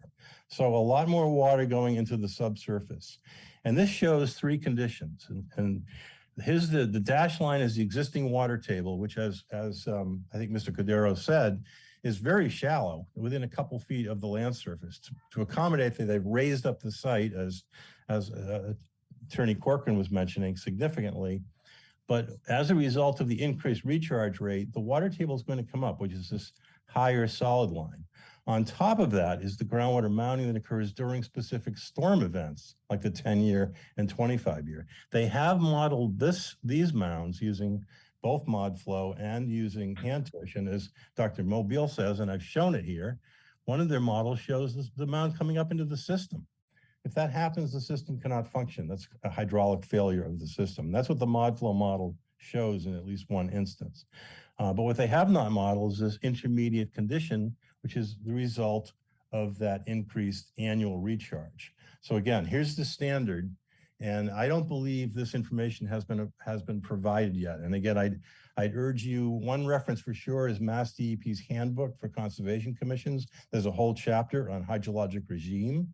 What it talks about is not only what happens during the 10-year storm, the 25-year storm, but perhaps more importantly, what happens seasonally, because that's tied directly to habitats, how they function, et cetera, spring versus summer versus fall, as well as annual amounts of discharge to the streams. So I'm going to stop there and be happy to answer any questions that you might have. I think I'll just say it again. This little question, and you mentioned this, Mr. Chairman, at the beginning. I think you summarized it quite well. This site's going to dramatically change. Most of the trees are going to disappear. A lot of evapotranspiration is lost. Therefore, you have a lot more water to deal with. The site design is putting that lot more water into the ground. The water table is going to come up significantly, not just during storms, but throughout the year. And that has not been modeled. Thank you. Thank you very much. Can I ask a question? And maybe Phil that first mentioned it. I want to go back to it because there have been so many changes in what I believe to be the 100-year storm. Phil, can you go back to the very beginning of your presentation this evening? You were talking about 7 inches in 24 hours versus 8.36 inches. Mm-hmm. One is what, NOAA, and the other is what?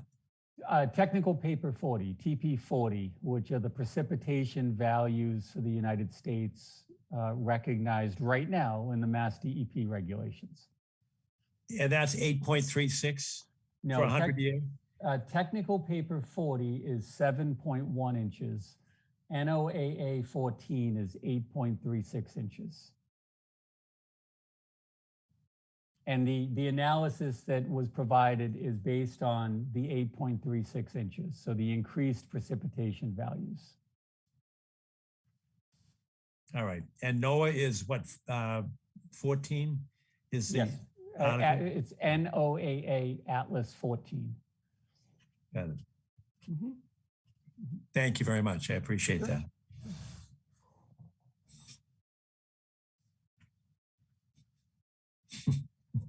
And I have to ask a question, and I know that you're going to say it depends upon which measurement you use, and I know it's changed over the years, and I know it changes depending upon who you ask. How many 100-year storms have we had within the last 25 years? It depends on who you ask and the metrics by which you judge them against. All right, so it would either you could say, well, we've had 3 7-inch storms, but only one 8.36-inch storms. Right.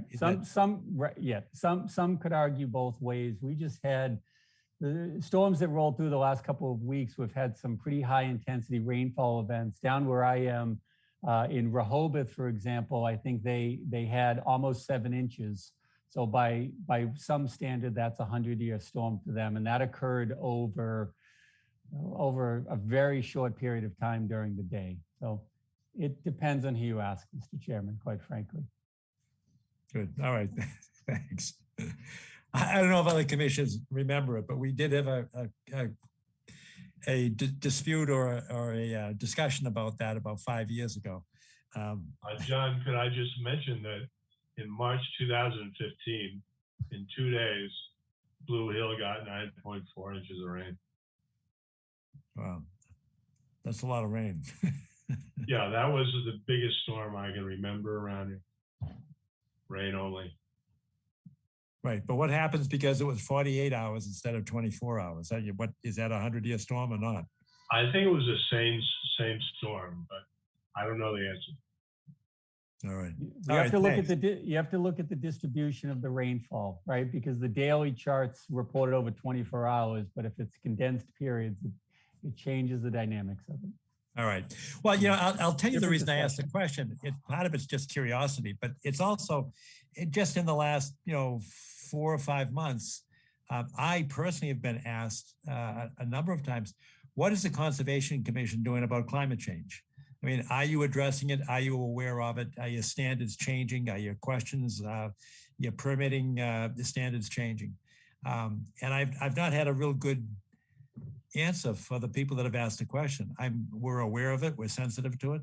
But that was sort of the genesis of my question, because we've been talking about 100-year storms for the last 30 years, and it's a bit of a moving target. But we are aware that there are climate changes coming, and we have to be sensitive to that. So thank you for your input. Are there other questions or comments? Because I'd like to move this along as quickly as we can, and hopefully we'll be able to get the contract executed in the short term, and then we'll have some additional data for our next meeting. Are there questions from commissioners? Members of the public, abutters or otherwise? Hearing none, we'll... You have a hand raised, John? I see, yes. I see Leonardo. Could you unmute yourself and make your comment or ask your question? Yes, very quickly. Thank you. Sorry. This is Kristen Repa, directly across the street from 652. I just wanted to ask the question of, if we were to run with that idea of the 31, the increase of the groundwater table, direct a butter across the street, we would imagine that since the water table has been risen up so much with this plinth, that we below would then be flooded, right? Only natural. That's what we're all assuming is what we're saying right now. So what do we then do with that water? Are we allowed to create some kind of trench to allow the water to flow to the stream then, so that we don't have our basements flooded? I would imagine that it's going to go over not only to the wetlands behind, but then also, let's say into the property where we are all on, septic systems. Nobody is piped through the town. Is that safe for the environment even furthermore? I'm just asking, I know the answer. The answer is no, we're not allowed to direct groundwater into the stream. And so I guess it's kind of rhetorical, because I'm asking for the bigger picture. You know, what would we do if this was allowed, right? That's all. What will us as neighbors have to deal with if the water table is raised so much in these storms like you just acknowledged? Thank you very much for all of your patience this evening. Thank you for hearing me. I just wanted to, you know, pose that All right, question. no, Thank you. Kristen, a fair question. And let me go back to Scott, because Scott, you brought up the 31 inches versus the 4.7 inches between, you know, pre and post construction. And I understand that you would, the inches are designated as recharge inches, but what happens to that water? Does it go into the stream? Because Kristen lives on the other side of that stream, on the other side of Mergewood. Yes, thank you. But so where does that 31 inches, are we talking about water that's beneath the surface? Yes. Or are we talking about water that can reach the stream either on the surface or through groundwater? Yes, Mr. Chairman, the numbers that I was referring to are groundwater recharge numbers. So these would raise the water table both on the site and adjacent to the site and probably within the wetlands because of their proximity. Again, that is one of the things that has not been modeled. It would also increase base flow in the stream and water levels in the stream. Again, this is really the powerful application of a model like ModFlow, because you can answer these questions at specific locations. You cannot do that with Hantush. Hantush is a highly simplified model that is much more geared to determining whether the infiltration facility itself is going to work rather than looking at to answer Kristen's question. I think the only way to answer that is to run a model like ModFlow, because that will take into account water level conditions on the adjoining properties. So I don't know the answer to that, but I can tell you that I'm quite confident if you increase the recharge rate from 4.7 inches per year to 31 inches, you are going to see higher water table levels, higher groundwater flow rates, and higher discharge rates to the stream. As there's no doubt about that. It's physics. All right, and let me ask one question of Phil. Those numbers that Scott was referring to, and I hope people are not offended if I use first names, and I know I'm trying to make it informal. Nope. I don't mean to offend anybody. But Phil, do you agree with those numbers, or is that an area of dispute? That is the 4.7 inches per year recharge rate versus 31 inches per year post project. Sure. So it's clearly an area of dispute. Okay. It's some data, you know, it's characterization of data to create the sky is falling predictive model. So. Okay. All right. I want to see if there is common ground, and if there's not, I want to appreciate the fact that it's not agreed to. Sure. So to speak. Yep. All right. Thank you. Are there any other hands up? I don't see any others. So I think we can continue this to the next meeting, and by that time, hopefully we'll have GZA up and running. Thank you for your patience. And next on the agenda is 582 Blue Hill Avenue. So, and we've received a great deal of information. And I'm not sure I don't think we've had the data long enough for GZA to respond to this. We have a letter dated September 6th from Alan Major, and thank you very much for submitting that with exhibits attached. And it was very interesting. Do you want to take an opportunity, Phil, to kind of summarize what you submitted? I can, again, for the record, for those just joining, Phil Cordero from Allen and Major Associates representing the applicant. We were in receipt of Ms. Hall's peer review comments and suggestions and clarifications on the 582 Blue Hill Avenue notice of intent as submitted relative to the stormwater. She focused her review on some drainage questions and then more specifically on the groundwater mounding. As we anticipated. So our goal was obviously to provide responses to her. And just to flip through the list, I will tell you what we responded to. If the commission wants to get into greater detail, we're happy to do that. Very, very quickly, She asked for a clarification on riprap sizing for our detention basin, which we provided some data on. She provided some clarification on the sizing of the emergency overflow spillway from the stormwater pond, which we provided to her. She sought a clarification on the method of drainage calculations in accordance with the stormwater handbook, which provides engineers the opportunity to use static or simple dynamic or dynamic. The calculations were done in accordance with the simple dynamic, and I provided some clarifying data to support that for her so she could see that. She asked for some clarifying or reconciliation between the groundwater elevations observed on site in our testing, our soil testing, and the bottoms of our underground stormwater recharge infiltration fields, with the intent to be to confirm the 2 feet of separation as required under the regulations. So we provided that to her. The original application did not include water quality sizing in the proprietary Contech water quality units to meet the first flush demands. So we performed those calculations and provided those back to her for review. Very, very straightforward. I'm on comment 6, if for those walking down the letter with me. There was some question regarding the provided water quality volume within each of the infiltration systems. We think there might have been some terminology overlap there, so I answered that question in 2 ways for her. One is water quality was addressed in comment 5 in terms of the Contech water quality systems.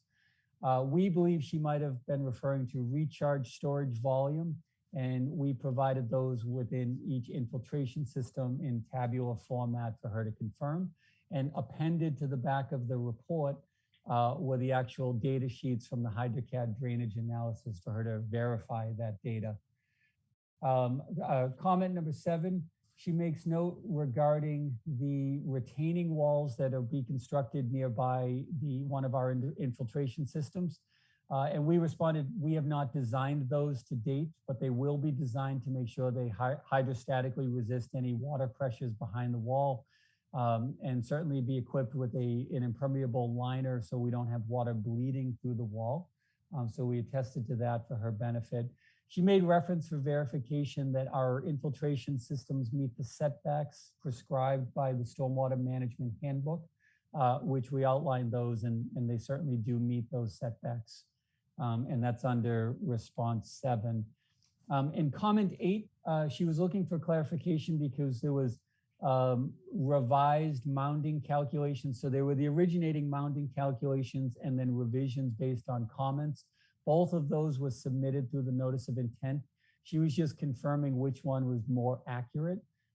The actual answer is the later one, but in any event, we can disregard them entirely because we submitted new calculations based on some additional questions here.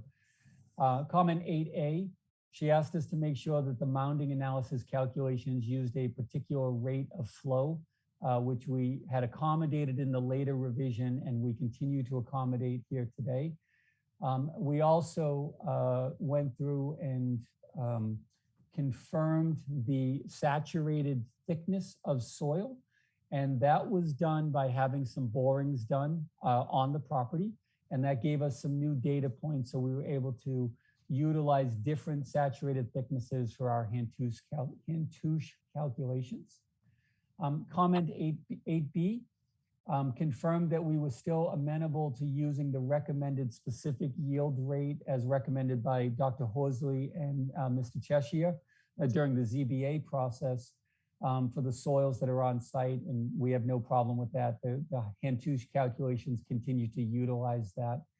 Comment 8C, there is a hydraulic conductivity parameter within the Hantouche calculations that helps analyze how far out laterally the water will flow. She raised question as to the value that was used on site. My response to it is we use the value that's based on published guidance, but given her concerns, we actually took a factor of safety reduction on it and reran the calculations with a smaller horizontal hydraulic conductivity as she had suggested. So that's in 8C. Comment 8D, she asked us to confirm the drawdown time calculations for each of the systems for any accumulated stormwater within each of the infiltration systems. How long does it take to drain down given the anticipated volume within it? That's what's summarized in tabular format in 8D. Comment 8E circle backs to my previous comment about saturated thickness.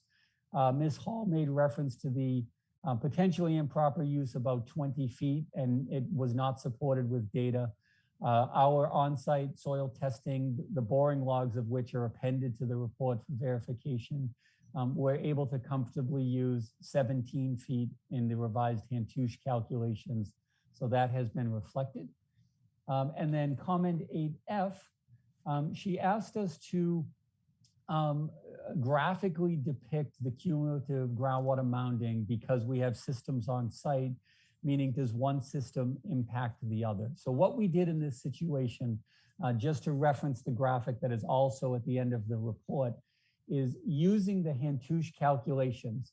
It gives you a data table that says you can predict that at distance X horizontally, the groundwater is going to rise Y feet. We plotted those for all of the stormwater systems, so you could see those interacting graphically, and that's what's on the plan, and I can certainly bring it up in front of the commission if you'd like on the screen. And then lastly, she made reference to the recommendation for the use of site monitoring wells to further evaluate saturated thickness. When we were on site, we did install 2 monitoring wells as part of the boring exploration process, so those are on site as we speak. We have not tested them, but they are in place as suggested. So the follow-up data very quickly is the Hantouche calculations, the lovely Hantouche that we have been talking about. Those are the spreadsheet calculations provided by the USGS systems. There are 6 of them, 1 for each of the systems on site, and we can walk through what each of those data points represents. Following that, with the blue header, it says Contech in the upper right header margin. Those are the water quality calculations that Ms. Hall requested, which we're happy to provide, along with a figure on the site plans denoting where those structures will be located. Following that is the HydroCAD data, just to provide the verification of the tabular summary for each of the stormwater systems on site. And then the last attachment, then the boring log is included, just so that everyone has the actual data that was obtained on site from the geotechnical explorations. And then lastly is the graphic figure -1, which basically shows some diamond radial patterns underneath each of the stormwater systems, the underground systems proposed on site. And those radial patterns are the superposition of the Hantouche modeling results shown on the site plan to show what the horizontal effect, the lateral effect of groundwater mounding could be, and what those vertical elevations may be as a result of the data. So that's what we gave her. I did reach out to Ms. Hall just to sort of get a status update. She did confirm for me that she was in receipt of the materials and she was reviewing them. She actually echoed, Mr. Chairman, something that you raised in the last hearing, which is we'll let my correspondence filter through the commission. So she stopped short of really explaining anything further. So we just look forward to getting the information from her through the commission relatively soon, I would hope. Yes, and I anticipate that. I've got some specific questions. Can I refer you back in your report to page 4 of 8? And I just want to make sure that I understand what the significance of what I'm reading, or if I'm reading it correctly. Do you have that in front of you? I do. Okay. Please. Yeah, and I can bring it up on the screen if it's helpful to anybody. Yeah, that would be helpful if you could do that. Let me do that so that way we are looking at the same thing together. Bear with me for just 1 second, please.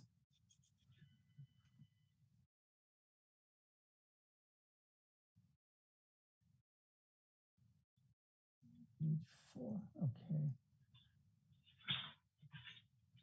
And then once it's up, please fire away with the question. Happy to answer it. That's it. Okay, so what I'm looking at is Oh, did we lose Mr. Chairman? John, you just became still. Could you hear me okay, or did I freeze? You You there? froze, John. Please Wait repeat. a minute. No, We I'm- lost you on the question. Yeah, I'm getting a signal that my internet is unstable. That I don't know why. You can hear me now, okay? Yes. Yeah. Yes. Okay, so I'm at the top of the page, that the first chart, infiltration system 1 through 6. I see a net shortfall of 116.6 cubic feet. And in that, you say you're going to address the shortfall, one additional row of chambers has been added to infiltration systems 1 and 6. So I follow that, and I see that reflected in the chart below it.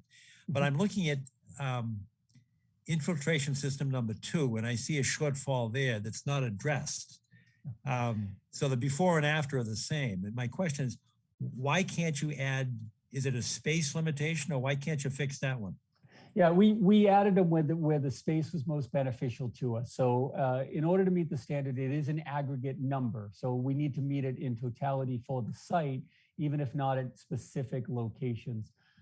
So I selectively chose to add them to systems 1 and 6 because it had the space available to us. So if I were to jump all the way to the end here, see if I can bring that up real quick. So you can, so system 6 is here, the one on the left of the screen, and system 2 is right on the bottom. Very, very easy to add one in line next to the system within the same footprint area.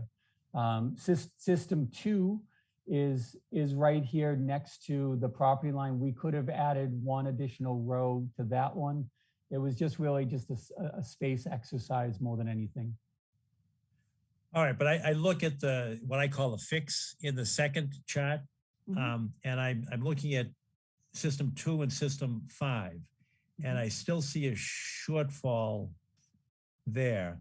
So my question is, what happens to those particular systems? I mean, do they actually overflow? I understand that you're looking at it globally, and you fixed the net shortfall globally. But in these 2 particular areas, I'm looking at 2 and 5 now, aren't they going to overflow? No, so they won't overflow in the sense that there's a failure or an emergency condition. So what we're summarizing is, if we take the image of the bathtub that I always refer to, that's holding water. In order to meet the standard, we need to recharge a certain percentage of the water based on the conversion to pavement. And the way we do that is we make sure that that water, once it goes into the system, the only way that it leaves is through the ground and not through an outlet pipe. So all that it's saying is that these systems will reach a certain capacity at a certain depth, at which time the outlet from that system will then kick in and the water continues to move downstream through the natural water course. So in the case of the systems where I didn't add it, or it may seem undersized, the water just leaves through the designed outlet pipe, and it's not storing as much water below it as maybe it should or could. We just selected to store more water in other areas of the site. That's all. All right, and is part of that going to be the detention system at the, I don't know if you've got it on this, I know we've had it up a lot. It's the outside detention system, right? Yes, right there. No. And I know you were going to make that bigger, and I think you did. So we didn't make it bigger. We're not talking about storage within the retention basin here at all. This is only within the subsurface infiltration system. So these darker blues that are on the screen, those are the 6 that I'm referring to in these tables on the left. No alteration to the stormwater basin here. But I thought you said that if in an individual infiltration system like 2 and 5, if it reached capacity, it's going to go on the surface. It's going to go in the outflow pipe. And where does that water go? Doesn't that go to that detention basin that you just saw? We just saw. Nope, no problem at all. So infiltration system 3, route. So the stormwater along this side of the building, I'm sorry, let me bring up my highlighter. So stormwater along this side of the building goes through infiltration system 3 and goes through the stormwater basin here. The other portions of the site, bear with me, sorry. These systems are all piggybacked together. So if I were to take flow from this building, which goes through system 5, which then goes through system 4, it comes out of this system and it goes actually through our holding tank here, which then overflows through this system, which then ultimately goes down through Meeting House Lane. And that is also true of this direction. And then these systems also come down in that fashion. So this all ultimately goes down through the Meeting House Lane drainage conveyance pipe. But to the extent that those 2 and 5 anyway can't hold, they don't have the capacity to hold what your anticipated volume is going to be. It's going to go into the Meeting House Lane drainage system, which already has a problem because isn't it undersized down when it meets Alfred Road? Isn't that one of the problems? You've got a bigger pipe dead ending into a smaller pipe. I don't mean dead ending literally, but it's going to get downsized. So to simplify it, everything that you see here, let me just highlight again. So everything ultimately goes to here. And what we're essentially doing is we're holding more here, and we're leaving it here. It's all leaving there. So it's a water balance equation. Again, we're not creating water. It's the same summation of water is leaving. A little more is leaving through these 3, but more is being held through these 2 where I've expanded the systems. Does that make sense? Well, it does. But again, we go back to, what was impervious and what was pervious before on the, in the existing conditions as opposed to the post-construction conditions. And I'm still concerned with in your design, you've got basically underground systems that can't accommodate the volume, at least in 2 and 5. And that water is going to go somewhere on the surface. It's going to be, it's in an outflow pipe. I know you're not creating water, but it's not being held back. So just to clarify, not water on the surface. We are talking that this water goes into the systems and is being routed through the piping network. It doesn't back up on the surface in any case. So again, it's the same amount of water. We're just choosing to store a little more over here and a little less over here, but the aggregate value remains the same. The reality is, I made a design choice to add it to these systems, to this system here and here. If there's heartburn or agita, believe me, it's not a hill I'm dying on. We can add it here, and then all of those numbers would simply add up exactly the same. So it would result in the same storage, but then the individual line items would just balance out. It's not a problem. I can revise that if that's a concern of the commission. Got it. All right, thank you. Yeah.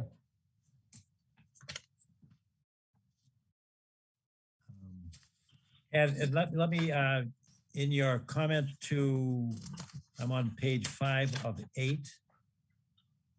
I've got response number 7 that starts on 4 of 8, it goes to 5 of 8.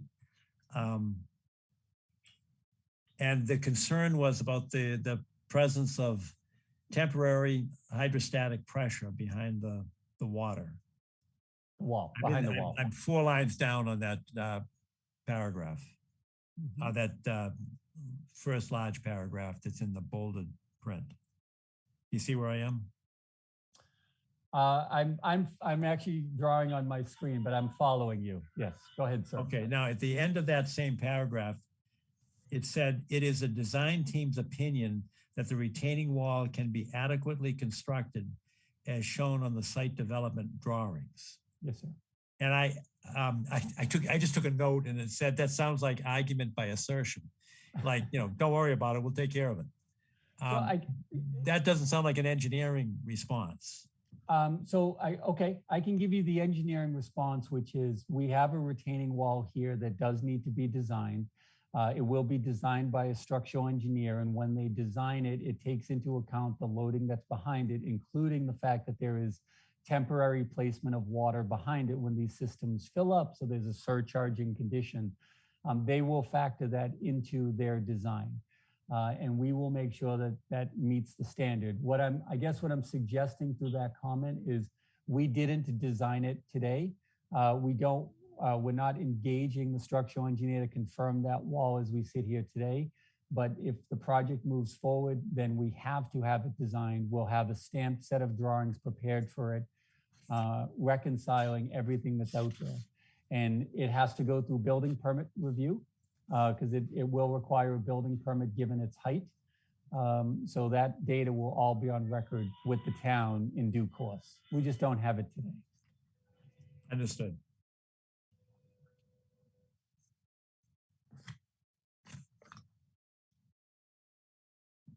All right. And my last question or comment is on response 5, which is on your page 3 of 8, response to 6. And I thought I heard you say that there was a question, and it might have been a misunderstanding regarding Ms. Hall's statement. And I thought you said there was a difference between volume and quality of water. And I had written, I thought this was the issue about the difference between volume and flow, as opposed to volume and quality.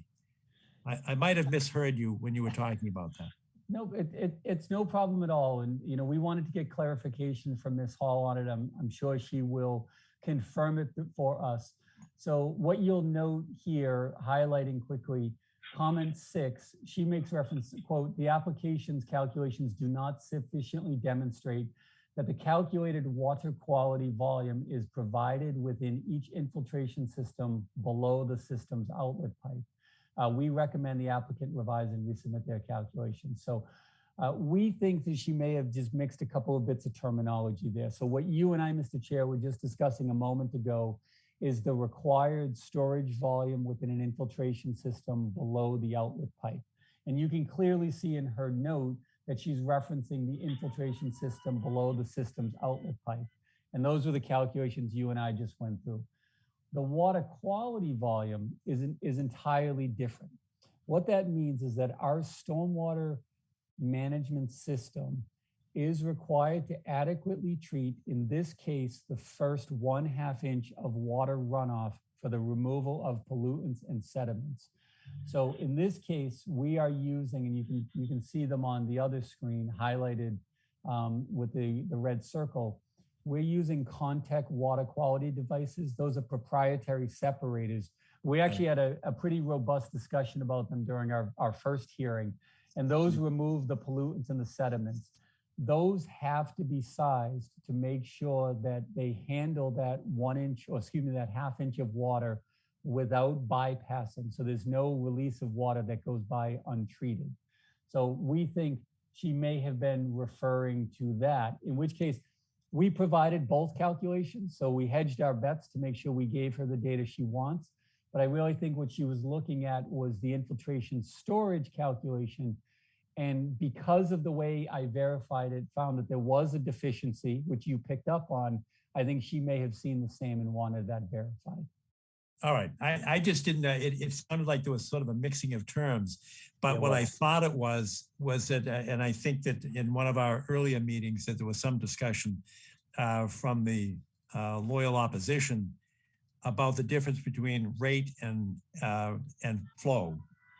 No, so And I didn't know if that was the same mix-up. Not in this case. To further complicate matters, and I'm just jumping pages, I apologize. I didn't, I'm sorry, I just need to correct me. I said rate and flow, I meant volume and flow.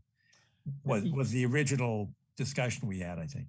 Right, nope, you're correct. So that is not, there's no disagreement here in that regard, but to further complicate matters, what DEP does is, and you could actually see it in this summary a little under the purpose statement, to calculate the water quality flow rate, over a given site area, given it's derived from the first half inch of water runoff. So Mass DEP actually uses the term water quality flow. It uses the term water quality volume. It uses the term peak rate, peak volume, and then required recharge volume.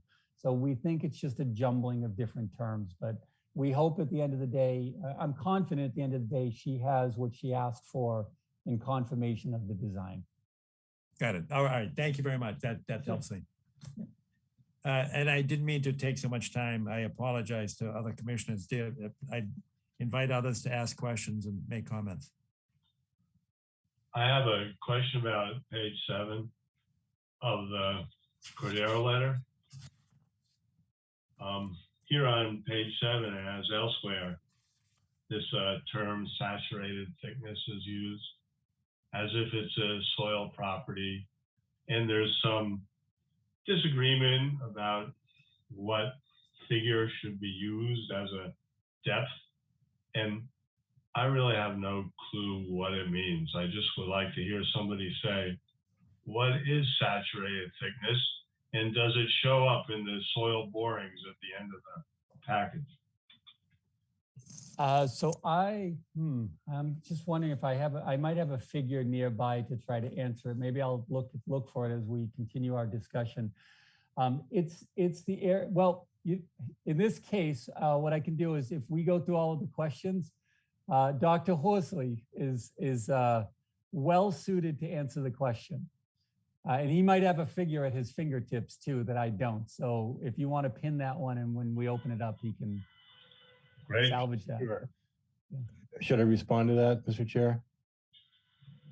Yeah, if that's helpful, Tom. Yeah, I can answer that. Well, Yeah, thank you, Phil. Thank you for that option. I don't have a figure handy, but I think I can explain it. It's the depth of water from where you measure the top of it down to where you run into, let's say, bedrock or something. In other words, it's the vertical dimension on the groundwater system. It's the saturated thickness. And the reason why it's being discussed is that it's one of three really important inputs to the Hand-Tush model.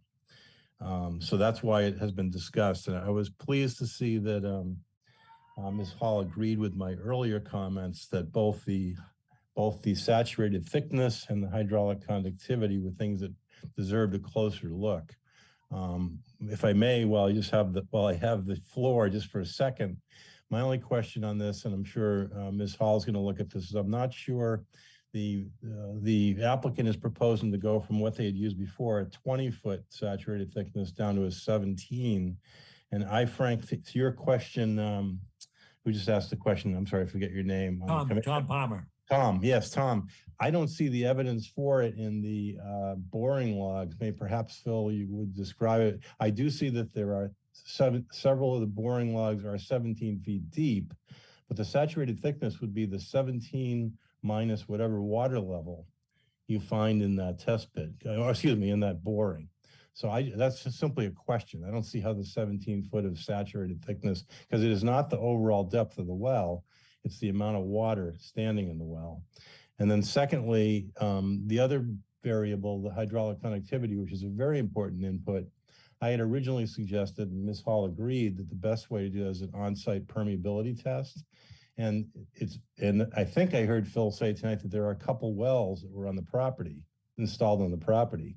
That's 90% of the work to doing an on-site permeability test. Really, all you need to do now is pour water into that well and time how slowly it declines. So that would be a much more accurate way to determine that value now that we know we've got some wells on site. And so that would be my recommendation to Ms. Hall, to see if she would agree that that would be a better way to get the hydraulic conductivity. But the first one is just a question. I don't know how the existing borings get to a 17-foot saturated thickness. And then the second one is just perhaps we now have 90% of the work done to get a better hydraulic conductivity value. Why not do it? Thank you. All right, thanks, Scott. Tom, I think that helps answer your question. I would just say overall, I did try to absorb this package, and it's very difficult. I'm not an engineer, and so it's just hard for me to figure out what I'm supposed to be looking at, so to speak. Okay. That's Any all. other thoughts or questions? Yeah, well, my first, I guess, Sorry. what I thought when I finished it was, I guess I need to hear what GZA thinks about the response we're looking at here. Right, and that's what we're waiting for, and Ms. Hall indicated that she was working on that currently. Good. And Mr. Chairman, Steve Ivas here. I'd like to echo exactly what Scott just said. We use those same type of tests when we're looking for, where we're exploring for water sources in gravel water fields or well fields. Exactly the same terminology, exactly the same measures. But Steve, are you saying that it's easy to do once the wells are in place or the borings are already? Once you have some borings, it's very easy to do, absolutely. But you need the borings. All right, but apparently we've got them, or they've got them. We'll see where they're located in relation to, where you're testing. Yeah. Understood. Yeah. All right. Other commission members have questions or comments? Hearing none, can we turn to the abutters, members of the public? Mr. Hill. Thank you, Mr. Chairman. Dan Hill, I represent several of the neighbors and the butters to the project, including the two direct abutters at the top of Meeting House Lane. And to that end, I'm very happy that issue came up tonight, Mr. Chairman. I know you raised the issue of the offsite impacts from this project. And I did want to just point out, we did receive obviously a lot of information a week ago.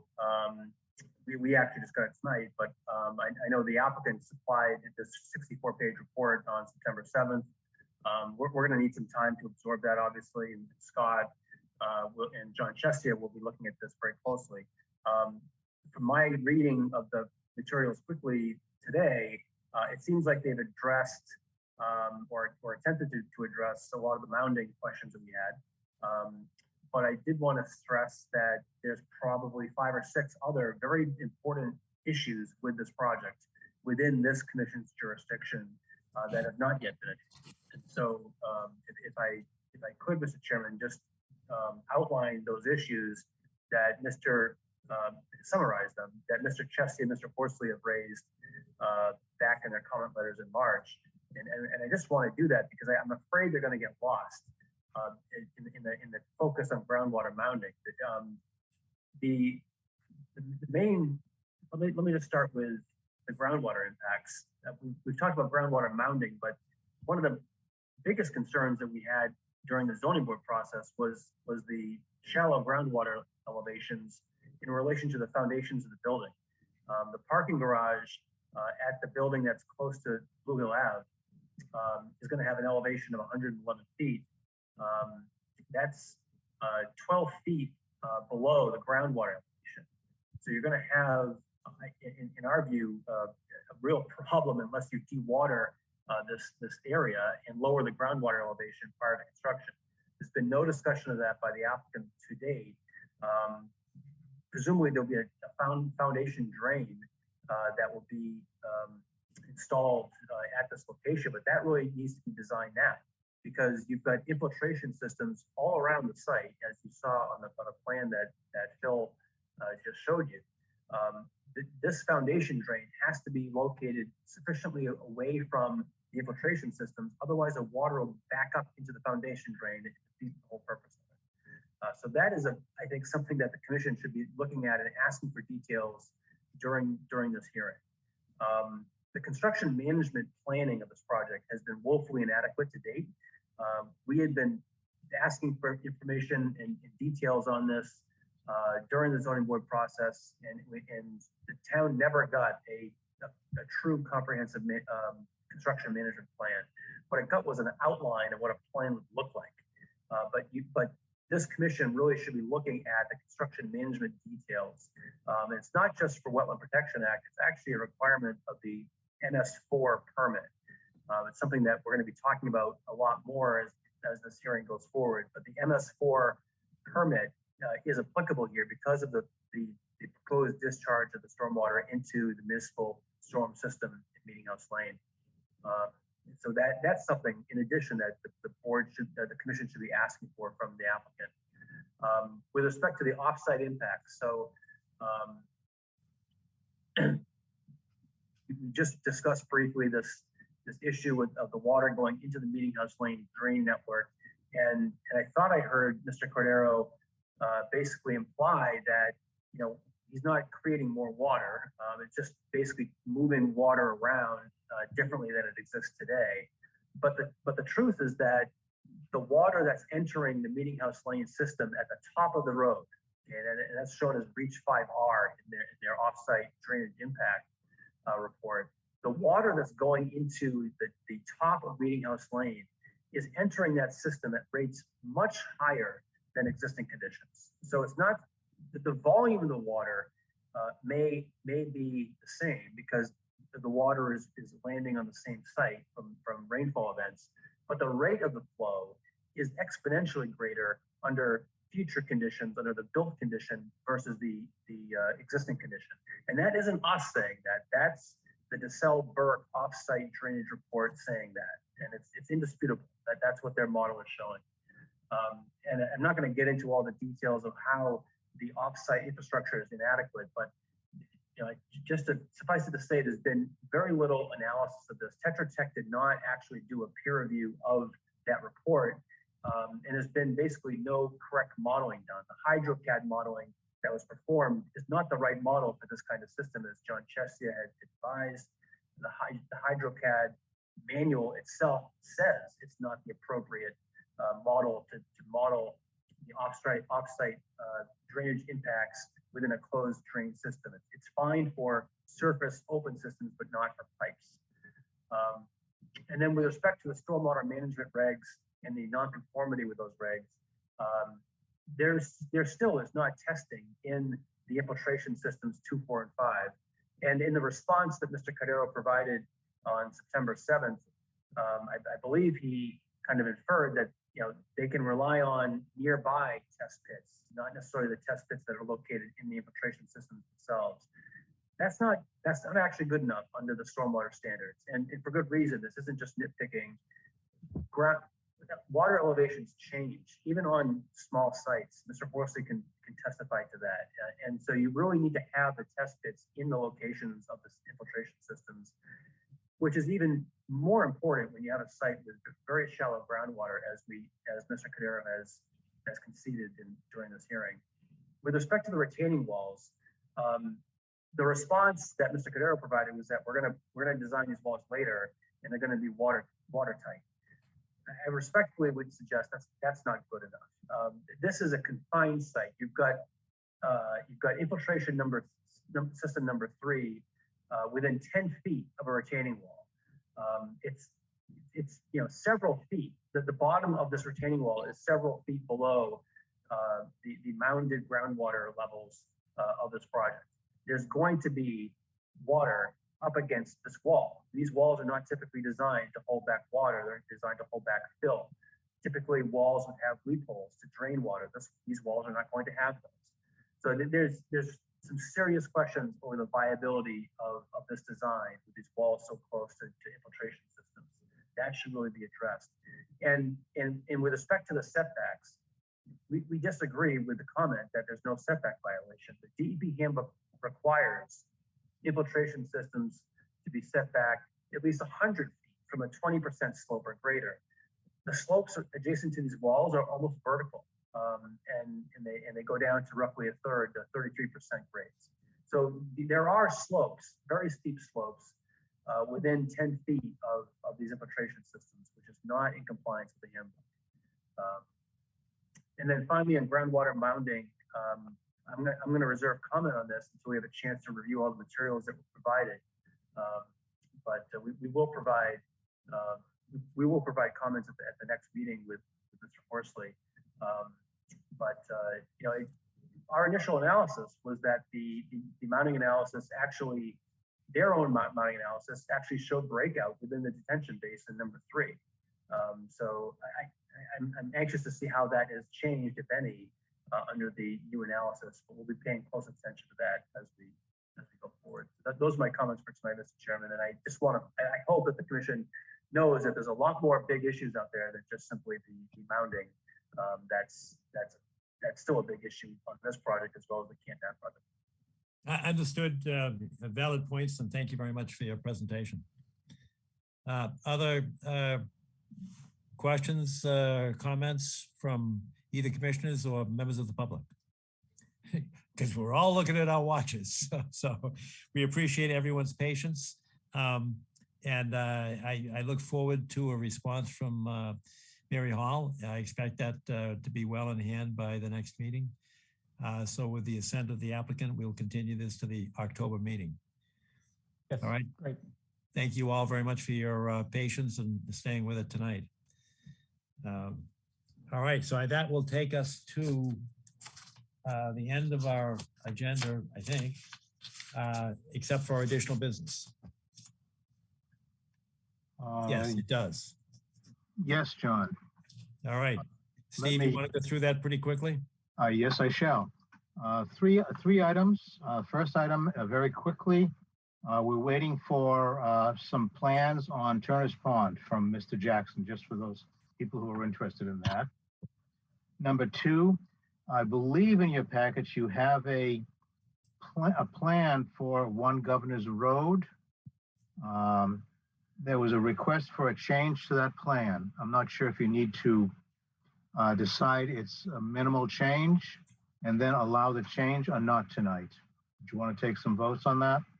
I don't think we can take a vote on it. I think it would have to be on the agenda to do that. Okay, it's not on the agenda. Okay. And number 3. But could you go back to that though? Because the request for change came from DPW. Yes, that is correct. Okay, it's not from the applicant. And it's That's simply right. not to do some of the planting that we had agreed to. Right. Rather sight line distances. That's correct. So cars and drivers can see around the corner. Exactly. So it's a public safety issue. I don't think it'll be a big deal. And we could actually put it on the agenda for the 25th. Yep. It seems like a no-brainer to me coming from DPW. Yes, exactly. I agree. And the third one is a more interesting one. Very briefly, we went out again to look for a replication site for the IVW at 600 Canton Ave, Winter Valley. And we found an excellent opportunity. However, it is on town property, literally adjacent to the site, downstream in the same watershed. And I would love to have the commission take a look at it on the 25th as well. It's at 600 Canton Ave. We're going to be over at 1207 Canton Ave. It's a few minutes stop. We can take a quick stop, walk down a slope and look at a wetland that has become filled with some soil and gravel materials that have been created by runoff from that property and others next door. And it's possible that they could bring back the wetland and maybe expand it a little bit. It's a BVW now. Bring back the wetland and treat the surface, take the new soil off the surface that has gone in and also create more volume for flooding issues downstream. So it could solve a whole bunch of problems in that area, in my opinion. I'd like the commission to take a look at it. I think that's a good idea. And Arthur, I was under the mistaken impression that that was a piece of land owned by the Conservation Commission, but I believe it's under the purview of the Select Board. Yeah. And Ned, I think you did some research on that, did you? I did. Thank you. I'm Ned Corcoran on behalf of Winter Valley. This property is about approximately 5-acre piece of property right at the corner of Canton Avenue and Highland Street. It is down gradient of the entry into Winter Valley at 600 Canton Avenue, there is an outfall from a large drainage swale, runs down through the property that comes directly into this wetland area. My research indicates that the property was granted to the town in 1971, and it was granted under the care, custody, and control of the select board. I didn't find anything more recent that indicated that it may have been transferred to the custody of the Conservation Commission. Although the town, obviously we should do a closer check within the town itself. But if that were the case, and if the commission were to agree that it would be an appropriate area to replicate wetland, to make way for Building 6, which is a new building that was authorized at the 2021 town meeting for Winter Valley. It would be, then I think it would be a question of Conservation Commission agreeing that it would be appropriate replication area, B, agreeing to the appropriate replication, and then I believe the select board at this point agreeing that replication could be performed at that location. With a little more detail on that, but that's what I understand today. Perfect. Thanks, Ned. So why don't we put that on the agenda for the 25th? Excellent. Arthur, were you speaking? You're on mute if you were Mr. Chairman, I was just double checking that the property opposite the police station. Yes, it is. That's correct. That's what I thought. Yeah, my understanding is that is town property. Correct. Does anyone know how water gets out of that lot? Where it goes? Yeah, it flows down to the Pine Tree Brook.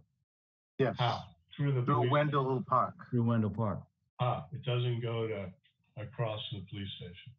No, there's a significant amount of drainage that it takes place from Canton Avenue that drains into that property and then goes under, I think it culverts under Canton Avenue and goes down through Wendell Park.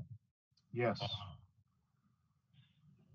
All right, so we can take a look at it on Sunday the 25th. And we're all on Canton Avenue. They're all close together. So Wendy, I think we can do it in an hour and a half. Okay. All right. And so that we don't violate the open meeting law by changing dates that were not announced, I think we have to adjourn pretty quickly. Mr. Chairman, I just have one thing to ask for a future agenda. Yes. And that is that we take a look at the EPA grade be given to Unquity Brook. Yes. For the 2021 a study that was done, a grade of F. It's only one of 3 in the entire Neponset Valley watershed areas that receive such an abysmal grade level, and we have to take a look at that and see how it might be remediated. All right, that's we should put that on the agenda for the October meeting because we have at least one grant approved and another grant applied to improve Unquity Brook water quality. But we could probably, maybe talk about looking for additional grants in different areas, in different areas, plural. We might want to have Ian Cook or one of his people come in to address that. Yeah, that's a good idea. Yeah, that's a good idea. All right, do you want to reach out to Ian? I will if I know you're busy. You get a lot of stuff. If you want to, I'd be happy to. All right, good. Thank you. All right, good. Anything else for additional business? Hearing none, is there a motion to adjourn? Wendy, you got it. I'll second that one. All right. All in favor, say aye. Aye. Aye. Perfect. Thanks to everybody. Long meeting, but I appreciate your input and patience. Thank you. Good night. Good night. Thank you, everybody.